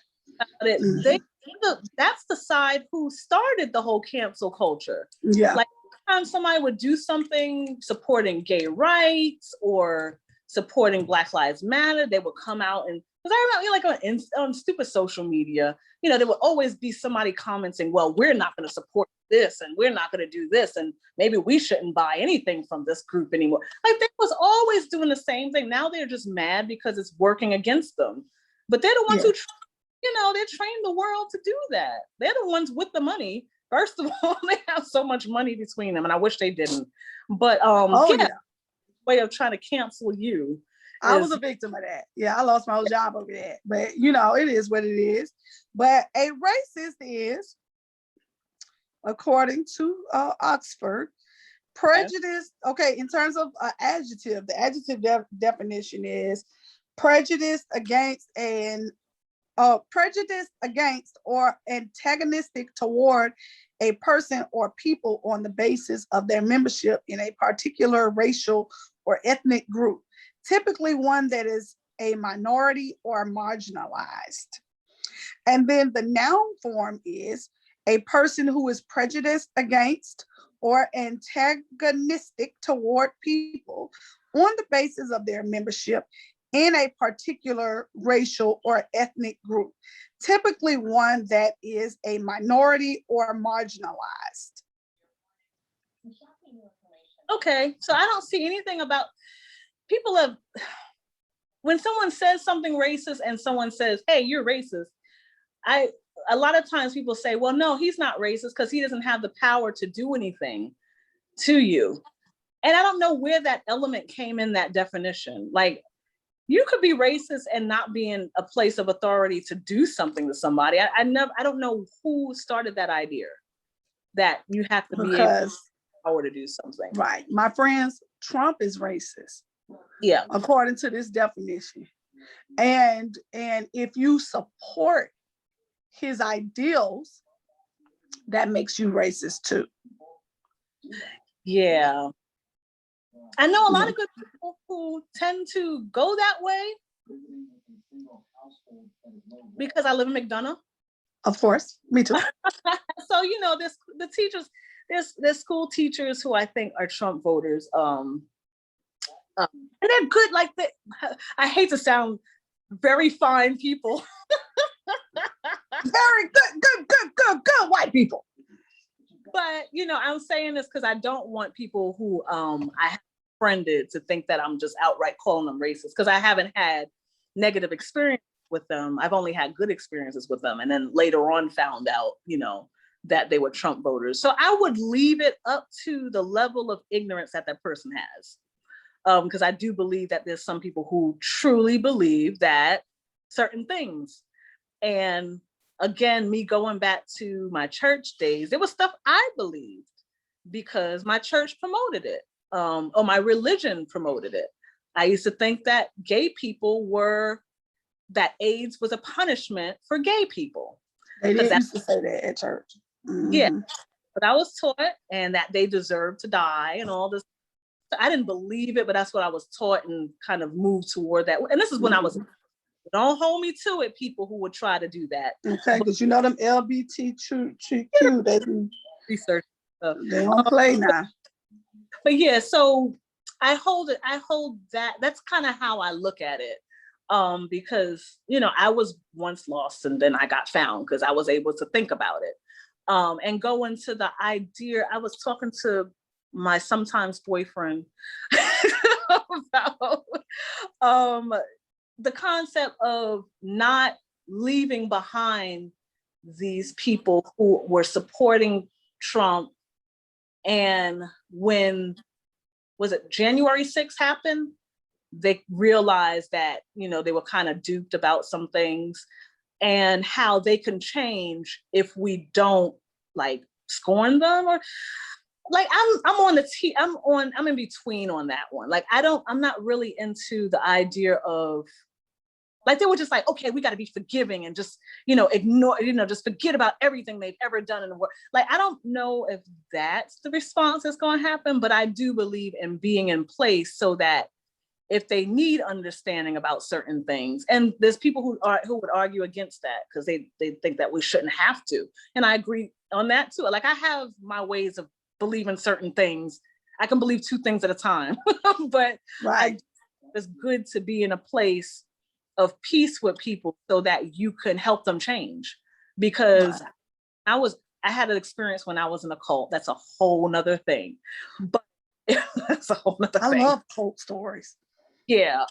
It wasn't far from how I was raised, so it didn't really, but it took somebody being in proximity to me and being kind to me and not being hateful because I was in a cult for me to have understanding about the wrong that was going on. So that's why I can have a sensitivity toward people who are on another side that I don't believe, but I totally understand the outrage of people who don't see it that way. It's only because of my experience that I have that sensitivity. I believe everybody's made a certain way for a certain reason. So right. I would like to have that, but then there's some people who are outraged and they just gonna be outraged, and I understand that too. But whoever comes in my life, I hope that I can help them change and think of things differently. And usually that happens. Usually people get more sensitive. If they're connected to someone who has who has different views, they get more sensitive to the other view. It's easy to throw stones at somebody that you're not looking at and that you're not involved. Mm-hmm. Involved with somebody, you have to see them. You see that they're normal people who want the same stuff you want. Then it's harder for you to, I guess there's a word that I'm looking for, but I can't find it. Like demonize. Right. Yeah, you have no other choice but to humanize them. So I'm kind of hoping that there could be that going on too, because that whole divide where it's like, you're either liberal or you're a conservative. Like there's some progressives who tend to be in between, but there's still this big divide between the two. And I mean, it's hard to reconcile now. They just made it so hard to reconcile. It's just like Republican. It used to be like, politics used to be like rooting for a certain team. You could have somebody who would root for the Jets and root for another person who would root for, I don't know, whatever another team is. And, you kind of argue it out during the game, and after the game, you go for beers and it's fine. That's how politics used to be. It's like, okay, I'm a Democrat, you're a Republican. Okay, we're going to root for our person. And after that, we're fine. But now it's not like that, because I feel that during the Trump era, actually, I would say it goes back to Obama, because when Obama was in presidency, they were so ugly. I got so ugly. It just got so ugly. But then when Trump came in and he started doing all this extreme stuff, it's kind of like, okay, no. It was just like, and 100% of it against Black people. Yeah, against marginalized people, period. Like Mexicans. He said the thing. Yeah. I believe he did say that thing about shithole nation. Yes, he did. That is a concept that behind all the different policies that they do for immigration. Oh, we don't want people from these countries. Let's encourage the other people from these other good countries to come in. Just that whole spirit of that whole oppressive spirit, just oppressive. But I also heard that he shits his pants. So he you know, does. I seen that, and he's on. I think he does coke, or he probably does. I know his son does. I know Don Jr. is a coke. Yeah, they He's just a cokehead. acts like he's just an old man on something. They said it's Adderall. Someone said it's Adderall. Someone said that they seen him sniff Adderall. But there might be something else. Because I noticed, okay, so he had this war on drugs, but he only included heroin, like those type of drugs. He didn't include the uppers. Oh, the ones that he's on. Yeah, he didn't include that. There was no war on meth when there should be, because it's really devastating, especially poor white communities. There was no war on cocaine. There was no war on that. Just the other ones, the make you sleepy drugs. So I don't know. That's just my. Did you know crack is still a thing? It is. People are still doing crack. People are still doing crack, and I think it's a step down from meth. Is that how it works? Like they do meth, then they're like, oh no, this is too much. I'm going to crack. Is that how it works? Oh, really? So crack meth is high, it's like more than crack is. I'm gonna have to ask somebody. You know, I'm an 80s kid, okay? I was born in 81. So I was in school, I was in elementary school during the Reagan era with the This Is Your Brain on drugs. We did the red ribbons where we all stood out there in a circle and released the ribbons against the balloons against drugs. And we watched the Nancy Reagan video, and you know, it's the whole thing. So it was kind of like they really beat it into us, like, don't do crack. Don't do that. Yeah, like they spent so much money with that campaign, and I don't think it helped anybody go from, oh, I'm not going to do crack to, or vice versa. I'm going to do crack. Now I'm not going to do crack. I just think that who fell through the cracks were going to fall through the cracks anyway. Like they were going to get on something. I mean, because we still had people who had done time in Vietnam, and they were still trying to find their way, and a lot of remnants from that situation, and they were going from, a lot of them were on heroin when they came back from Vietnam, but then crack came out, and then I think that was part of it, and I could be wrong in this, but I gathered from different readings over time, and so some of the facts I spew may be a little skewed, but I just didn't know it was still a thing. Like I just found it out recently. That people are still doing it. People are still doing crack. Crack is still, it made it past the 80s. Yeah. It's still a thing. At work, I learned that. Yes, crack is still a thing. So just FYI, if you need something, crack is apparently still out there. We're not advertising for it. Oh yeah. I don't know who sells it. You know, I don't know if the guy is in the phone book. Phone books aren't a thing anymore. They're not, but you can like look it up on your phone, I guess, to see who else sells it. They still do phone books. You know do they? Yellow Pages? For money. Like, yeah. And the last time I did that was about 3 years ago. So they're still doing it. I've seen them like throwing books. I think they're still doing that because some of the elderly people still use phone books. So yeah, and it's advertisement and there's money a little bit involved in that and stuff like that. But yeah, I don't have one. When they put it on my, but yeah. Well, okay. What was our next topic? I will always go off track on a topic. I know. You had it written down, didn't you? Why is it so hard to get on an exercise routine? F it. Darn it. Dagnabbit. Well, you know, I want to start with this. You know, I've kind of been on my Facebook page, just kind of talking about, you know, a certain individual. I'm not going to say names or anything, but they, you know, they said that no man wants men under a girl under 200 pounds, and you know they don't like us, so we have to all work out, and we have to constantly work out. So I don't know. I'm gonna stand up nude and show my over 200 pounds self. Yeah. Huh? Your beauty, cutie, yeah. You know, over. Yeah, twerk it. Let me stop. I'm over 200 pounds. You know, I got a lot of love to give. Always And getting, always getting. Let me see if I can raise this thing because I don't catfish. Right. I don't do the catfish thing. Oh, it went down again. But anyways, yes, this is my over 200 pound self. Yes. And I don't have anything on under. Usually when I'm out in public and I'm wearing a dress or whatever, I have something on to kind of, pull the curves in and get the waist in check. Oh, I thought you had something on. You good then? I don't have anything on besides my birthday suit. The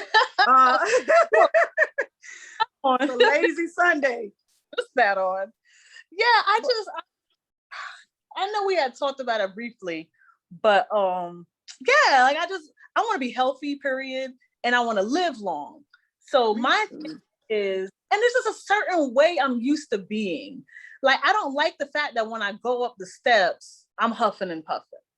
But honestly, see, I had gotten COVID when it first started, like when it first came out. When it first came out. When it first came out, when they dropped the first album, that COVID album, that first one. I was probably one of the first cases in Georgia. I don't know how I got it. Oh no, yes, I do. I do know how I got it. But basically I had it.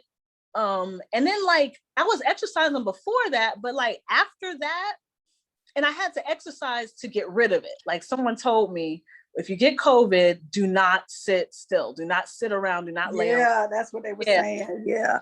Else it'll attack your lungs real bad. So they were like, do stuff to keep your lungs going. And I was like, okay. So I did. Like for the first 2-3 days, because I had it for almost 3 weeks. First 2-3 days, I couldn't do anything. But then when I got a little bit of strength up, I started walking. I did a little jog. And I did. It seemed like I got a little better at it. But then after I got better, I didn't do anything. Right, yeah.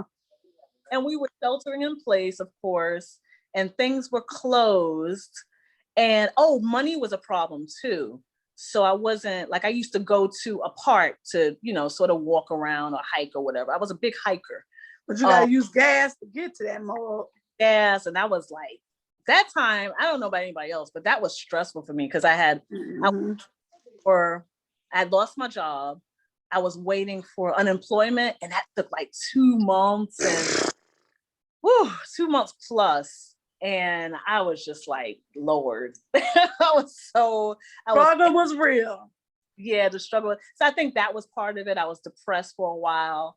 And then it just got in the habit of just not doing, just going out and doing stuff. And I gained 20 pounds. Girl, me too. Yeah. Yeah. So I was like, I don't know why. COVID weight. I think a lot of people did though. A lot of people got the COVID weight. Yeah. And it's hard to get back into it. I don't know what it is. It's been nice lately. And I did some exercise last week. I went to Red Top Mountain. You gotta go there one day. It's really nice. And I went with the kids and we did this 5-mile walk. It was great. But this weekend I did not get to do anything. And I just like, I don't know. I used to just hop up and be like, okay, I'm tired of this. I would go through my slumps, but then I would always come back, and be like, okay, time to go back to work. But you work a lot. I work a lot. I do. Yeah, you work a lot. We both, that's what happens, with us. We work a lot. Then we got children. And you know what? We sit a lot in our work. Yes, we do.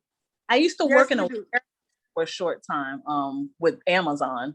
And it was part-time. And boy, man, the work that you have in there, it kept me real fit. Like you had to pull pallet jacks full of heavy stuff. And for 4 hours, I'll just be walking around with my pallet jack, just delivering stuff. So that kept me active. But then when I got into a secure job, my good full-time job, I was sitting a lot. So that kind of started my weight gain, I think.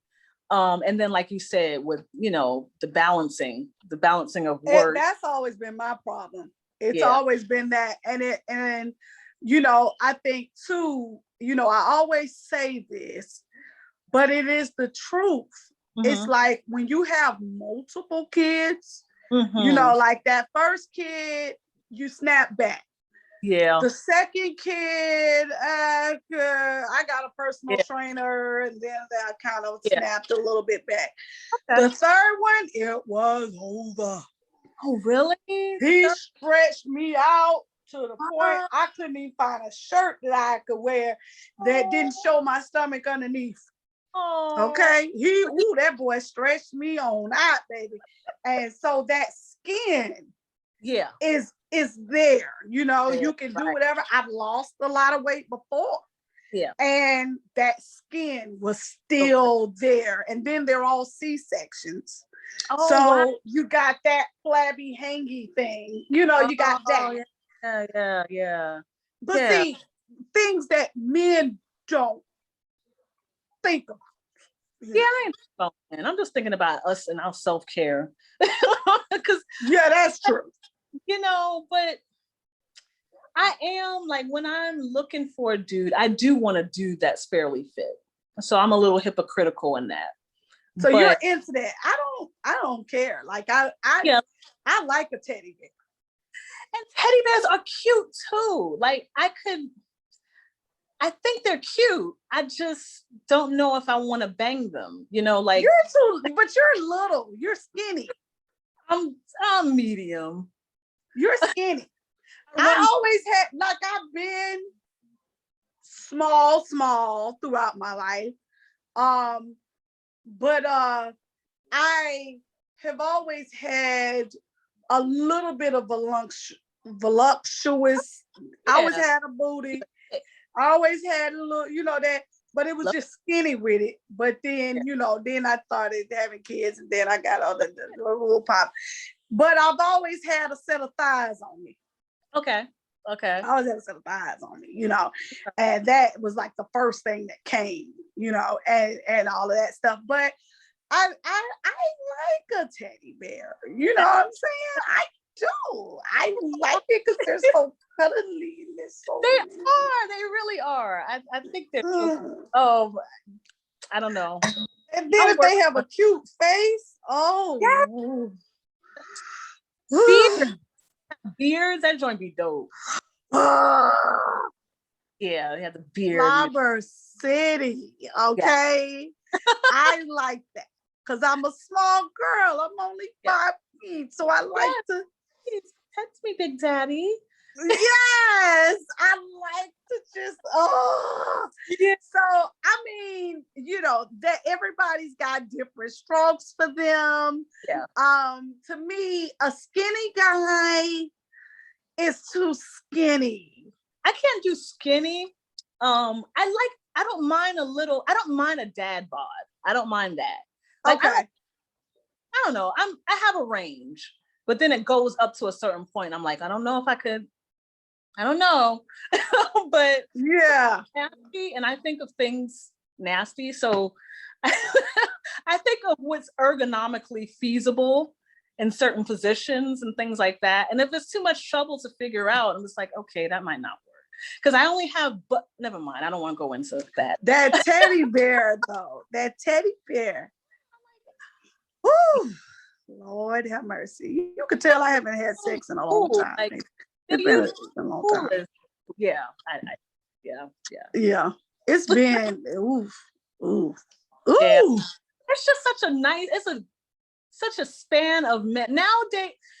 Like, I think years ago, and I think it's just for big people in general, when there wasn't really anything for people to wear who were a certain size and up, it was like, okay, those people are the unlikables. But now that, there's clothes for everybody, you got people on in the media who look, who are showing, like, I love Lizzo, yo. I love Lizzo. I love that girl. Yes, Miss Flute. And she just like, she shows that, well, it's always been okay in our culture and Black culture to be a healthy woman. As a matter of fact, like, me being small is a minus sometimes. I don't get nobody cat calls. No, I didn't get a lot of cat calls from brothers until I started gaining weight. the others were catcalling me, but brothers were ignoring me when I was smaller. But yeah, I just think it's so much variety now because we're finding out, brothers are finding out how to fix themselves up good no matter what size they are. And they looking good, like they all look good. Ooh! Like variety. It's so cool. Such a variety of kindness. Yes, they are working. Yeah. Okay. But I'm not into I'm not into the slim guy. I'm not saying there's nothing wrong with him. I'm not saying anything, like that. Mhm. They, if maybe I would date one if necessary and even hear him out and all of that. But that's not really ever been a Mhm. preference of mine. I need, You need some squeeze. yeah, Hold on to. yes, yes. A lot of dudes saying about women. So I don't know who this guy is saying. He said, you. I don't like people who, when they have an idea of what they like, they believe the whole world believes that same thing. Like when it comes to preferences sexually or dating wise, like it don't mean everybody believes what you believe. Like, Right. And I want to say this too. A lot of times some people throw the word fat out a little bit too easily. Okay. I believe the people on 600-pound life, they're fat. Okay. Yeah. But they always got somebody. Yes. Yes, they do. Yes. Always. They do. They Yes, be they in do. it too for the long haul, boo. They wiping asses. They lifting legs. They wiping out all the crust and the shit. But that's a kink, right? Oh, really? Those type?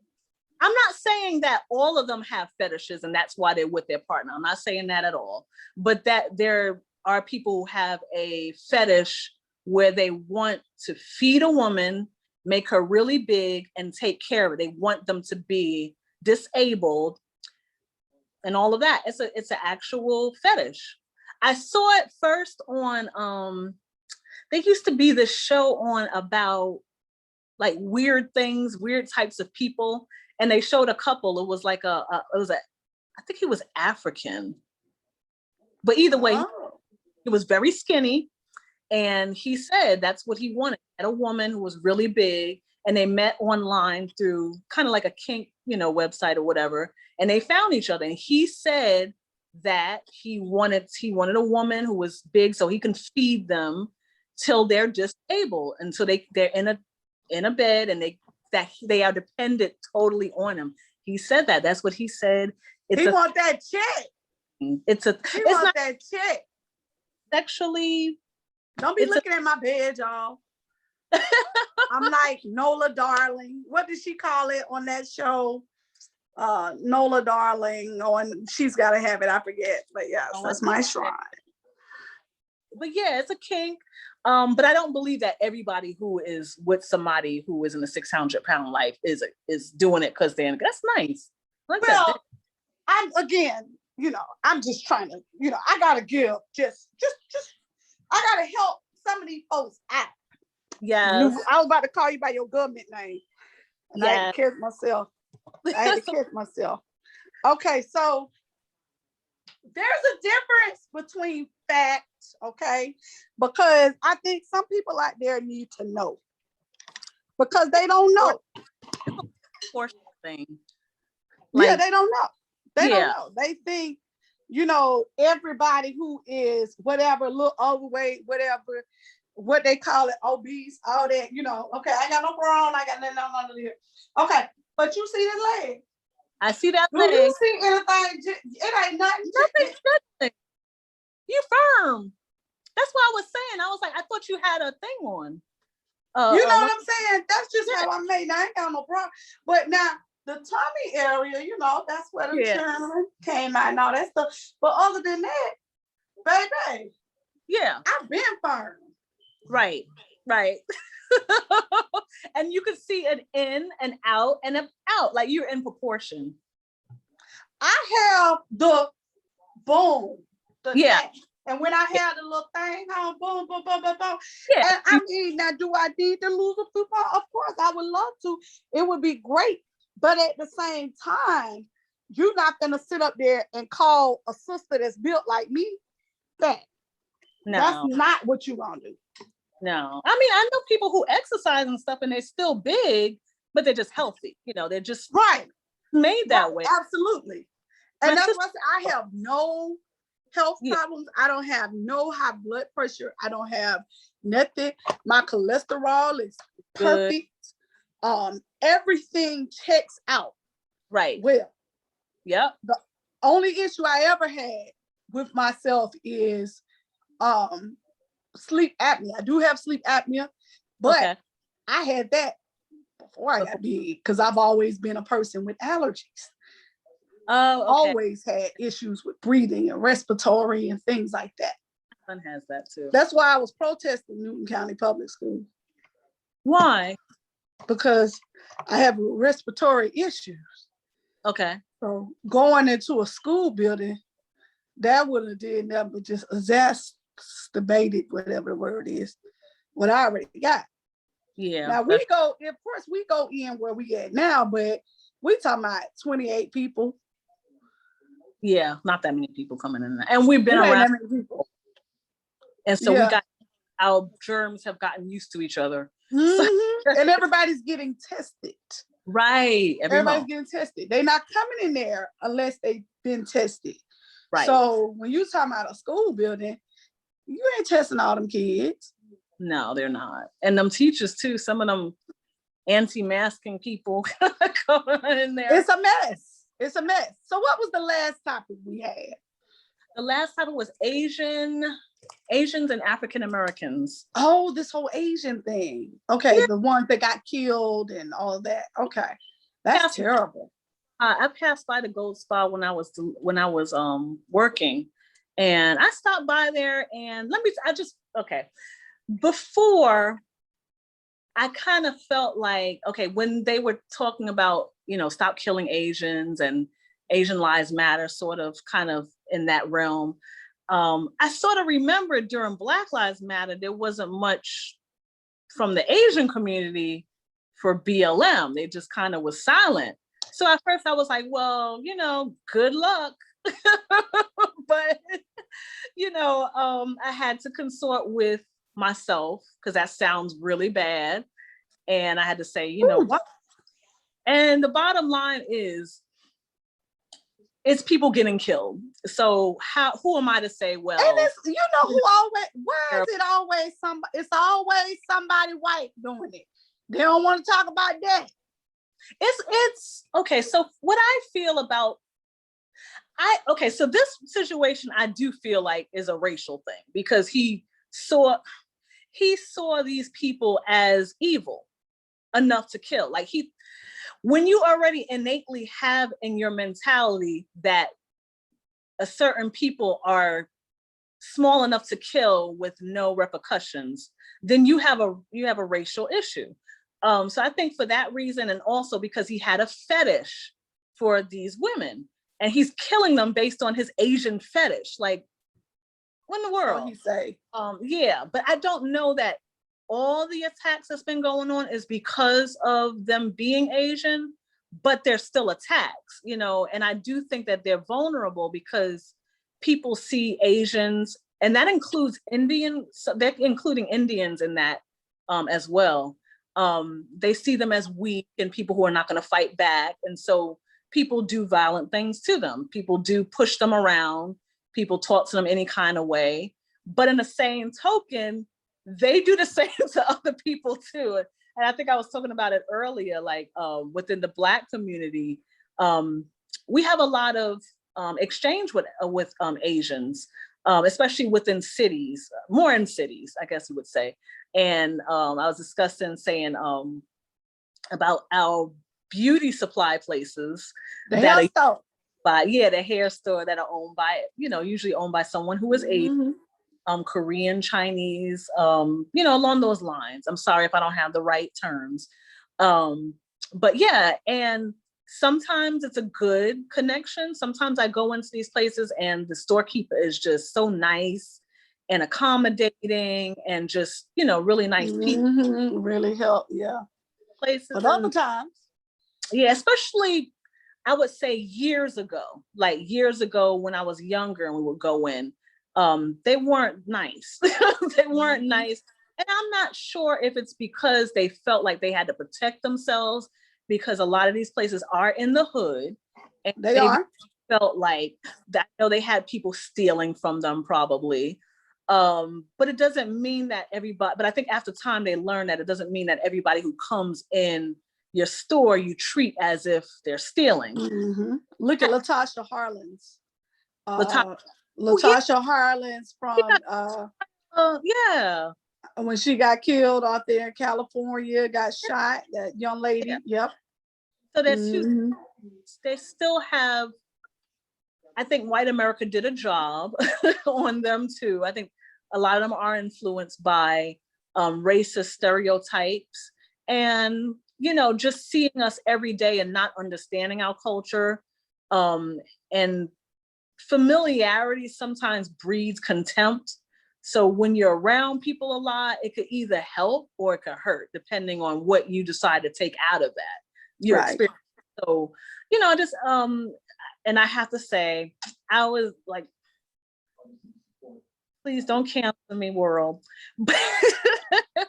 But when I go into hotel, I've had to kind of go around to different hotels and stay in hotels over time. And when it's owned by someone who is from India, I've had a lot of issues. And my presentation is just like you see. I'm always, I believe in being kind to people. So I'm not coming at these folks like I'm going to hurt them, but they come at me like I'm going to hurt them. Or like they just don't treat you very well. Right. And like the things that you expect, like they don't want you to expect better. Like you can ask for something at the front desk and they act like no, we don't have it. Or I don't know. It's just like, they just don't want you to ask for anything. Like, but you want my money though. Horrible. Yeah. It's horrible customer service. And I just feel like it is sort of a Black thing. They don't like, and I know that there is colorism within the Indian culture, within the Asian culture in general, where they feel like people who are browner, closer to Africa, don't deserve to be treated a certain way. So I think that does permeate within the culture. I'm not saying that it's okay for us to treat them poorly. I just do think it may be a thing. But then on the other end, there's some good interactions that we have with in our community with Asians. There are some people that go very well, and we get to know each other. They become part of family.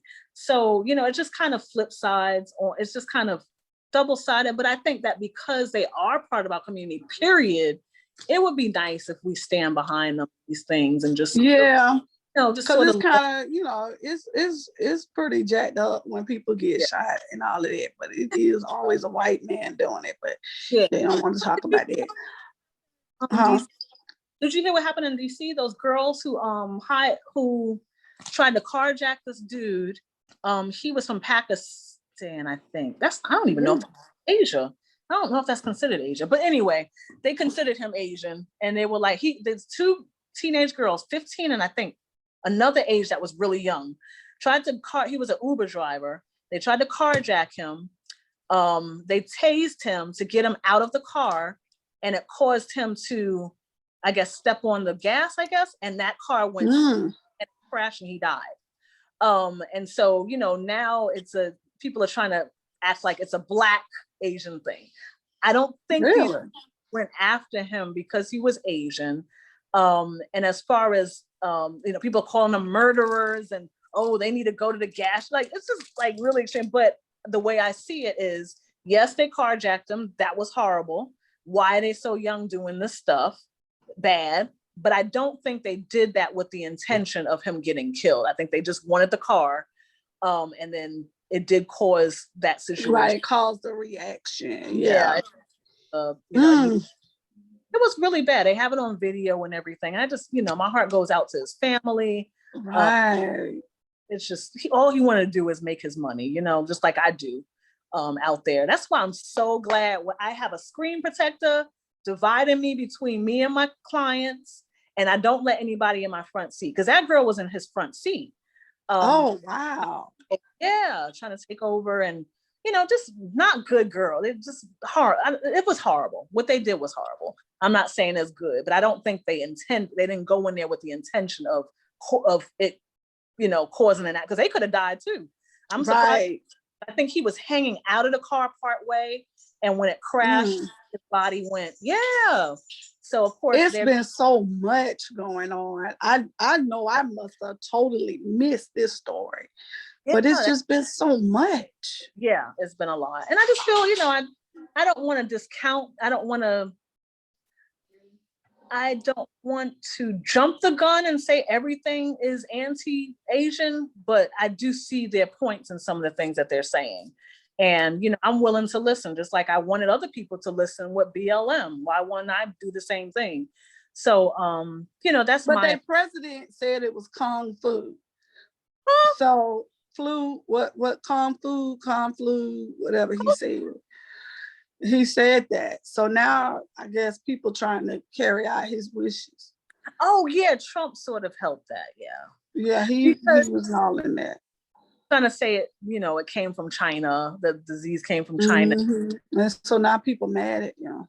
And that's so stupid. Like, they're not even over there. And if it is the case that somebody in China did it, that's that person. That's not them. And then why? I don't know. It's stupid. But yeah, that's understanding on everything. I believe that that's what's behind it. You think There's so? like a hatred, like he opened up the gates for there to be like a hatred of the Asian people. They don't be bothering nobody. No, they don't. They go really around. don't. They don't. Now, were they capping for us when we was going through our stuff? No. Yeah, exactly. Yeah, no. They wasn't. No, they were like, they wasn't. No, the way that some of us going hard for them right now, were they doing that? No, they weren't. But it's still the right thing to do. Yeah, it's the right thing to do, but some of them was, but a lot of them weren't. Yeah, exactly. The younger generation seems to be moving in the progressive direction, but the older generation, probably our age, right? Kind of like the younger people were saying something about that. They was, because I know some people that was posting hard by that's Asian, but like you say, like the older generation, just in general, in terms of it being a movement, nah, they didn't really relate. It was just kind of like, oh. I think they believe that we deserve some of the things that happen. Like, if they're always in trouble, they're always doing some bad things, and that's why they're getting killed. Is kind of the things that I've heard over time. Is But that's what people trouble. When you try to talk about being Black to people, like when I talk about it as much as I do on my timeline, because I'm in the world. Spend a lot of time in the world of performing arts and fine arts. Yeah. And a lot of people, I have a lot of friends, a lot of white friends and people. And sometimes I notice when I talk to them, white people, they don't understand what it feels like to be Black. They kind of have that, oh, I'm sorry, they shouldn't do this to you, but they don't understand what all comes along with that. They don't understand how it feels to have everybody come before you. Even people who came from a whole nother country. Well, I guess we came from one too, but we were brought here. We didn't ask. We didn't sign up for it. And so, but still every single anybody but us, And that's why we had to do BLM, because we had to lives matter too. Right. Yeah. And they don't see it that way sometimes. They don't see it. But I don't expect white people to understand because they're not us. What I do expect for them to at least listen and say, hey, I don't understand because I'm not you, but I understand. It's like, I don't understand because I would be insulted if they act like they knew everything because they don't have that experience. So I give that room, I give white people room to grow. Like, so they're going to make mistakes. They're going to say stuff out their mouth that's wrong. But if they have the spirit to apologize and say, hey, I'm still learning, because they are still learning. This is new to some of them, being held accountable for what they say and do. Oh, yeah. It's new. Like, so they have to learn. So we kind of have to be a little bit more I think we get a little quick on the cancel button when it comes to, when somebody just have to just talk now but at the same time, I'm not going to keep explaining things to you. That's what we're talking about. And I have I don't know how I feel about that. I'm not going to keep doing that, Sharon Osbourne, to my Sarah. What's that lady's name? She my Sarah. Sharon, what's her name? But still, Sharon, I can't think of her name right now, but that's my Sarah. She used to be our basilisk for Zeta Phi Beta sorority. But we're not going to keep explaining things to you. Because there's Google. Right. Google. Right. And I think it's a conscious thing. Like I said, okay, I'm going to understand what Asians are going through. Like, it's something that I didn't stop an Asian person and say, hey, what are you going through? Right. It's you research, you read a book. Conscience. Yeah. And if you don't do those things, just say, hey, I'm ignorant, but I understand that you have a struggle. I'm here. It's something, it could be vague. I don't mind. Just because like I said, you're not going to know because you're not Black. You're not going to know. But and I hate on people who do ask questions, but I don't think that we're obligated to answer. We should be able to say, oh, well, I don't really want to go into that now. But I respect people who do want to know, in whatever way they reach out. But there's some people who ask questions, not because they want to know, but because they want to put you on the spot to know what to argue. They're trying to be funny. They're trying to be patronizing. And they love to say, that's why I titled my show Black Women Matter. Because just even in gosh, I'm still a band director, kind of. I still have the credential, all this stuff. Just taking a break. But even in that field right there, it's like always when someone Black is trying to say, hey, this is some BS. It's always somebody saying, well, they give all women trouble. Okay, it's a difference between women. I get that's a thing. Yeah. But try being a woman and Black. Because then you have to deal with African-American men. And white men. With their and you are going to be put on a pedestal because you're white. You're more likely, you're going to be put on a pedestal.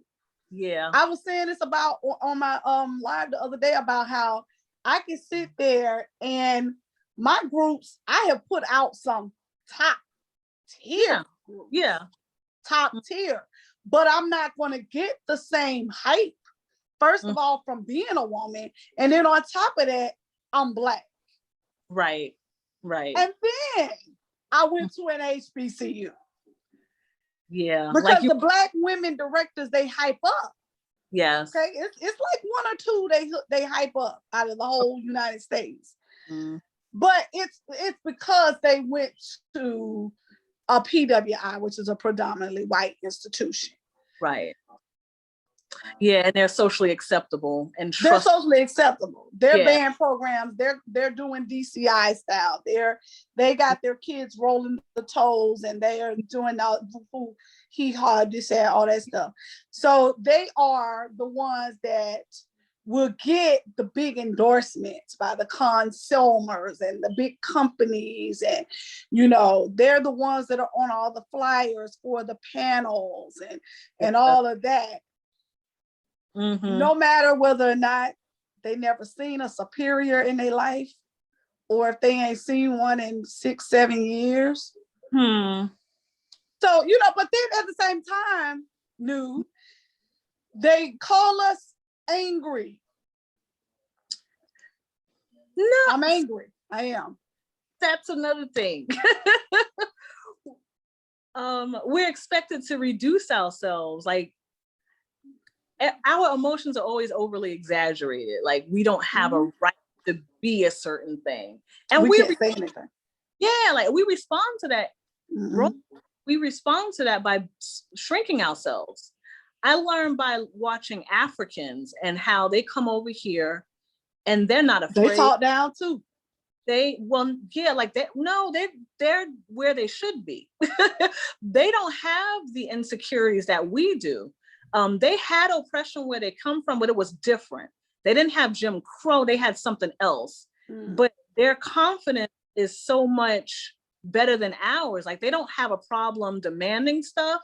They don't, and sometimes we get offended by it and we say, well, what are they doing? But why shouldn't they demand? If they, if a white person does it, we don't have a problem with it because we think they are allowed to do that because they're supposed to have this and that and the other thing. But when an African American does certain things and demands certain things, oh, they're demanding, oh, they're conceited, oh, but no, this is a life. You have a right to work for what you want and demand what you want. And so like I said, watching a lot of African folks compared to, and it's not all of us, but we do tend to shrink ourselves, especially sisters. We shrink ourselves down because we're afraid of being called the angry Black woman. And even though we can be ourselves, it's we end up having to pay for it. You know what I mean? Like, when you do speak out, you get penalized in some sort of way. So we kind of have to shrink ourselves down instead of saying, hey, we do. You can't be. You can't be. It's not fair. Like, it's not cool to have to live like that. But yeah, and that's part of our struggle that they don't understand. Like that's an everyday thing. Like it is. Yeah, we have to think about these things. We can't be ourselves. We have to speak differently. We have to walk differently. All of that stuff. Even, like I said, I hate to keep going back to this, but again, I sat through a whole entire hearing about how I was this horrible person because I was using profanity and I was rolling my neck. That's what they said. You were rolling your neck? I was rolling my neck. I was being vile because I was talking how I talk, being who I am. I had on earrings that said dope on thoughts. What? So that means that I do dope. All of those things. Yes. And all of these things are, what does it go back to at the end of the day? The culture. You were too Black. Yeah, it's a cultural thing. They don't understand. We saw you in your Black element. You're unfit to teach because of that. Right. But Rush Limbaugh, he gets a presidential medal for all the stuff he's been saying over the years. He could do all that and whatever, and I do understand the concept of being a moral person in order to be a teacher, but that's just dumb. You can't be who you are. You can't be. That's not a fit. If you said something that was cruel to somebody else or something at work that had to do with my job. No. Were you random chick in Daytona Beach that nobody even knows? Did you what was I gonna say? Were you able to sort of revisit that so they could look into it again? It's being handled slowly. Okay, Scandal. Slowly. All right, Kerry Washington. Yes. So, I just hate to keep it there. It's just a great example of what they do. That's what I'm saying. Like, when we do say something, it's like, oh, we saw you. You should have said something. Right. And if it were reversed and y'all say something, like, they've been off the hook. They do whatever they want to. They went into the freaking Whatever. they shit on the floor. Like they did all this stuff. And it's still nobody's getting any time. Like But I nobody. can't, you're not supposed to say nothing new. Okay? Like the teacher in Cobb County who was on her Facebook talking about how Mike Brown or one of them guys, he should have lost his life. Yeah, He should have. He should have. Still working. More. There's more people out there doing that. And they're just Still getting working.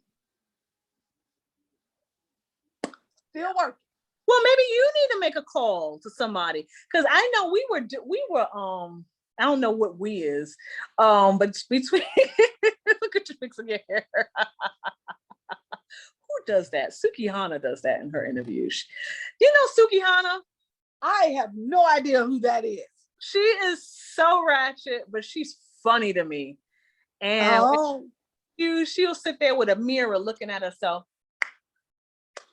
Right. Because you can't be ugly on the interview, especially when you're over 200 pounds, bitch. Now I'm getting shady. I mean, I'm getting sleepy. Is it your bedtime already? Dang. No, I think I'm hungry. Okay, you gotta do. So I gotta add on to my 200 pounds. Let's do that.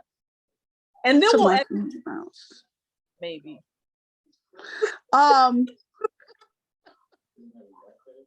These 200 pounds. You should just crawl under a rock. Well, because no one. I guess so. Because all the men who are hitting on you must be invisible.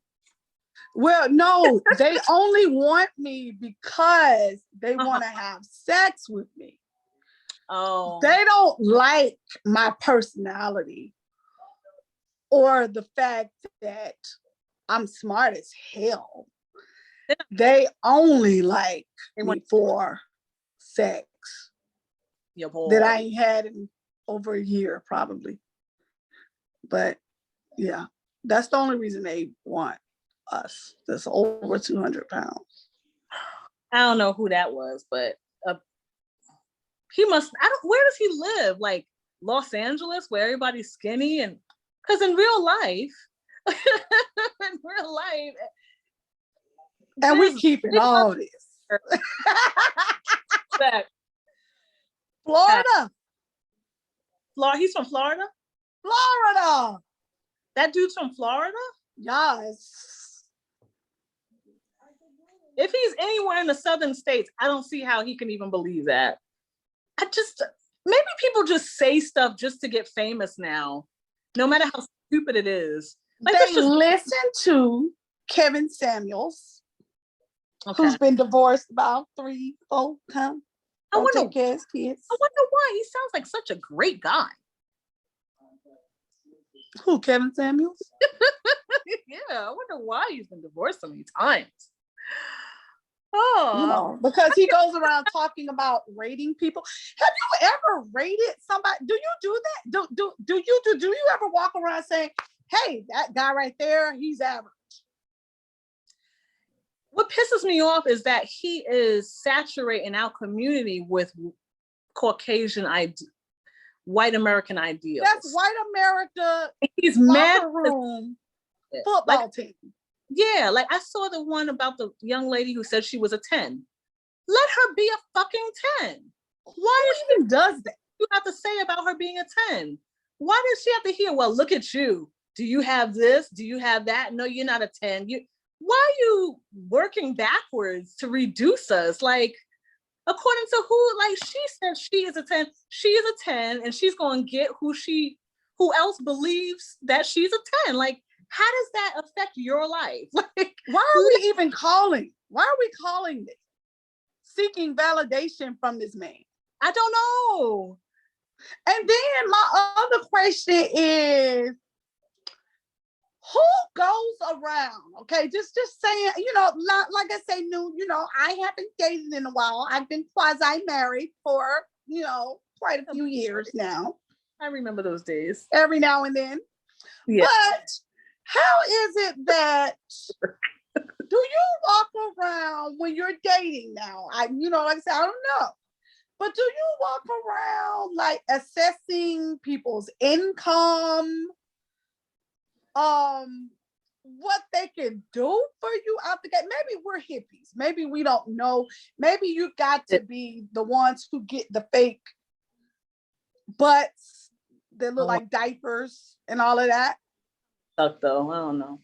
You have to be in that crowd. Is that a thing? Maybe that's a thing they do. I don't know anybody who fits these gold digger, and I'm considering that from now on. I consider the concept of gold digger like a racial term against Black women, because it's begging the assumption that anytime we ask for something, we're gold digging. Like we want whatever. We want a husband that is making decent money so that we can raise our kids in a decent environment. It's the but do we one. You don't never hear anybody saying they have their demands and they're much more than what we do, and they have no problem getting there. You don't never see nobody, no white folks, like regular white folks, not the ones who, never mind. But the ones in see the white dudes talking about, oh yeah, my wife is a gold digger. She wants me to have a job and make this amount of money. No, man, they have an understanding that this is how we have to live in order for our kids to progress. So why I don't understand why we have to live at a different standard than what. But you have the Kevin Samuels telling us we saying can't. that women only want, okay, it's like apparently, okay, this is what was explained to me. I don't know. Okay. But what was explained to me is that there are tiers. Okay. And certain women who are at certain levels, which the thing is, to my friend, is 6 figures. Everything's a 6. It's 6 figures. It's 6-pack. It's 6. What's the other thing? Oh, 6 feet. Everything has to line up with 6 for whatever reason. So certain women that want all the 6s. Well, first of all, according to my friend, that's how every girl thinks. Every girl is walking around looking for the 6s. He's a narcissist. That's what everybody's looking for. Hard. Yeah. So, but we're all looking for that. That's what every Black woman wants. And so in order for us to want that, we have to fit those 6s ourselves in terms of women. Okay, I understand the concept of what you demand you should be, but not every woman wants the 6 Not everybody walking around. I don't know who he's dealing with. That's what I said. It's usually the broke guys who are always afraid of gold diggers. Usually the ones who ain't got no money. But who ain't got, yeah. Now, because he's talking this junk. That's trauma speaking. You know that. It's trauma speaking. The trauma of other people, probably. Yes, trauma speaking. Because not everybody's walking around. First of all, I quasi married someone from college. How many of us do that? I did. Well, right. So what 6 figures does anyone have in college? Unless they white. I know not of any. I mean, unless they have something going on. But generally speaking, we're starting out together. Like, I like that. I mean, now I'm older, but when I was looking, I wanted somebody I can start with. I didn't have to have somebody. Ew. Yeah, I don't know what I don't like. Who's walking around? Look for that. Who's walking around saying, "Hey, you're cute. How much do you make?" Right. But they're out there. Do you have 6 figures?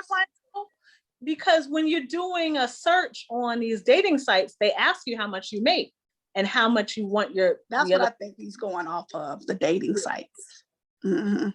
And which most of us, we haven't. I've never been on one of those. They're fun. Not at all. Do I need to get on one? I don't know. I mean, I always think the people want to kill you or do something to you. See, it's hopeless. I shouldn't say that it's hopeless. It's just not fun, and it's not fun in this state. I think we have a 4-to-1 ratio, 4 women to 1 man. A single. No, you know what? I was on Facebook dating, but the only people who ever liked me were like old men. I like old men, but I don't like them that old. But I like older men, not Old old. men and white men. I like white men. And I was like, why y'all like me? If you heard me talk, you wouldn't. Yes, they would. They would. You should see how that would work. I'm into who's compatible. So I've always been open to race. My husband is African. My ex-husband was African American. You got to delete that out. I do not want anybody to know that I said that. But I've been always open to, because I'm weird, and so there's a lot of traits that I have that do not attract African American men. It's just, they're looking for other stuff, especially here in, Atlanta, Georgia. There's just you got to have a booty. You have to have a booty. Well, it's You just have to. a lot of Booty is like, and they're out there. There's so many out there. Like I just pale in because comparison. Dr. Curves making a lot of money. Yes, they do. They do. They They make do. a lot of money. The They ones do. with the real booties, guess what? We all weigh over 200 pounds. So, but yes, Dr. Curves makes a lot of money. That's who you see on the thing. They holler at you as the old man. Yeah, it be like old men, it be white men. Okay, like white men. I tried to date a white boy in college, not college, in high school. He liked me, and I went with him. We started going together at a what was that? A marching band competition, because it was really, really cold out there. He said he liked me. So I was like, okay, well, I'm gonna use you for body heat while we out here. And then we got on the bus going back. Then he was like, he like put his pants open or whatever. And I saw his, I wasn't sexually active at the time, but I was just kind of like, first of all, why are you doing this? Second of all, it's pink. A worm. And then that was kind of it for me. I was kind of like, yeah, I think I'm good. Oh, that's trauma right there. I think I'm good. That's not my cup of tea. Oh man. But different strokes for different folks. Because Chris Cuomo can get it. Chris Cuomo can get it. Yes. Any day. Any day. I thought I Raw. was that man. Boom. Raw. Okay. Who else can get it? Jake Tapper can get it, boo. I don't know who that is. I have a thing for Jake Tapper too. He's on CNN too. Oh, okay. Who the other white man I like? I think that's about it for me. I got my CNN bays. Those are my CNN bays.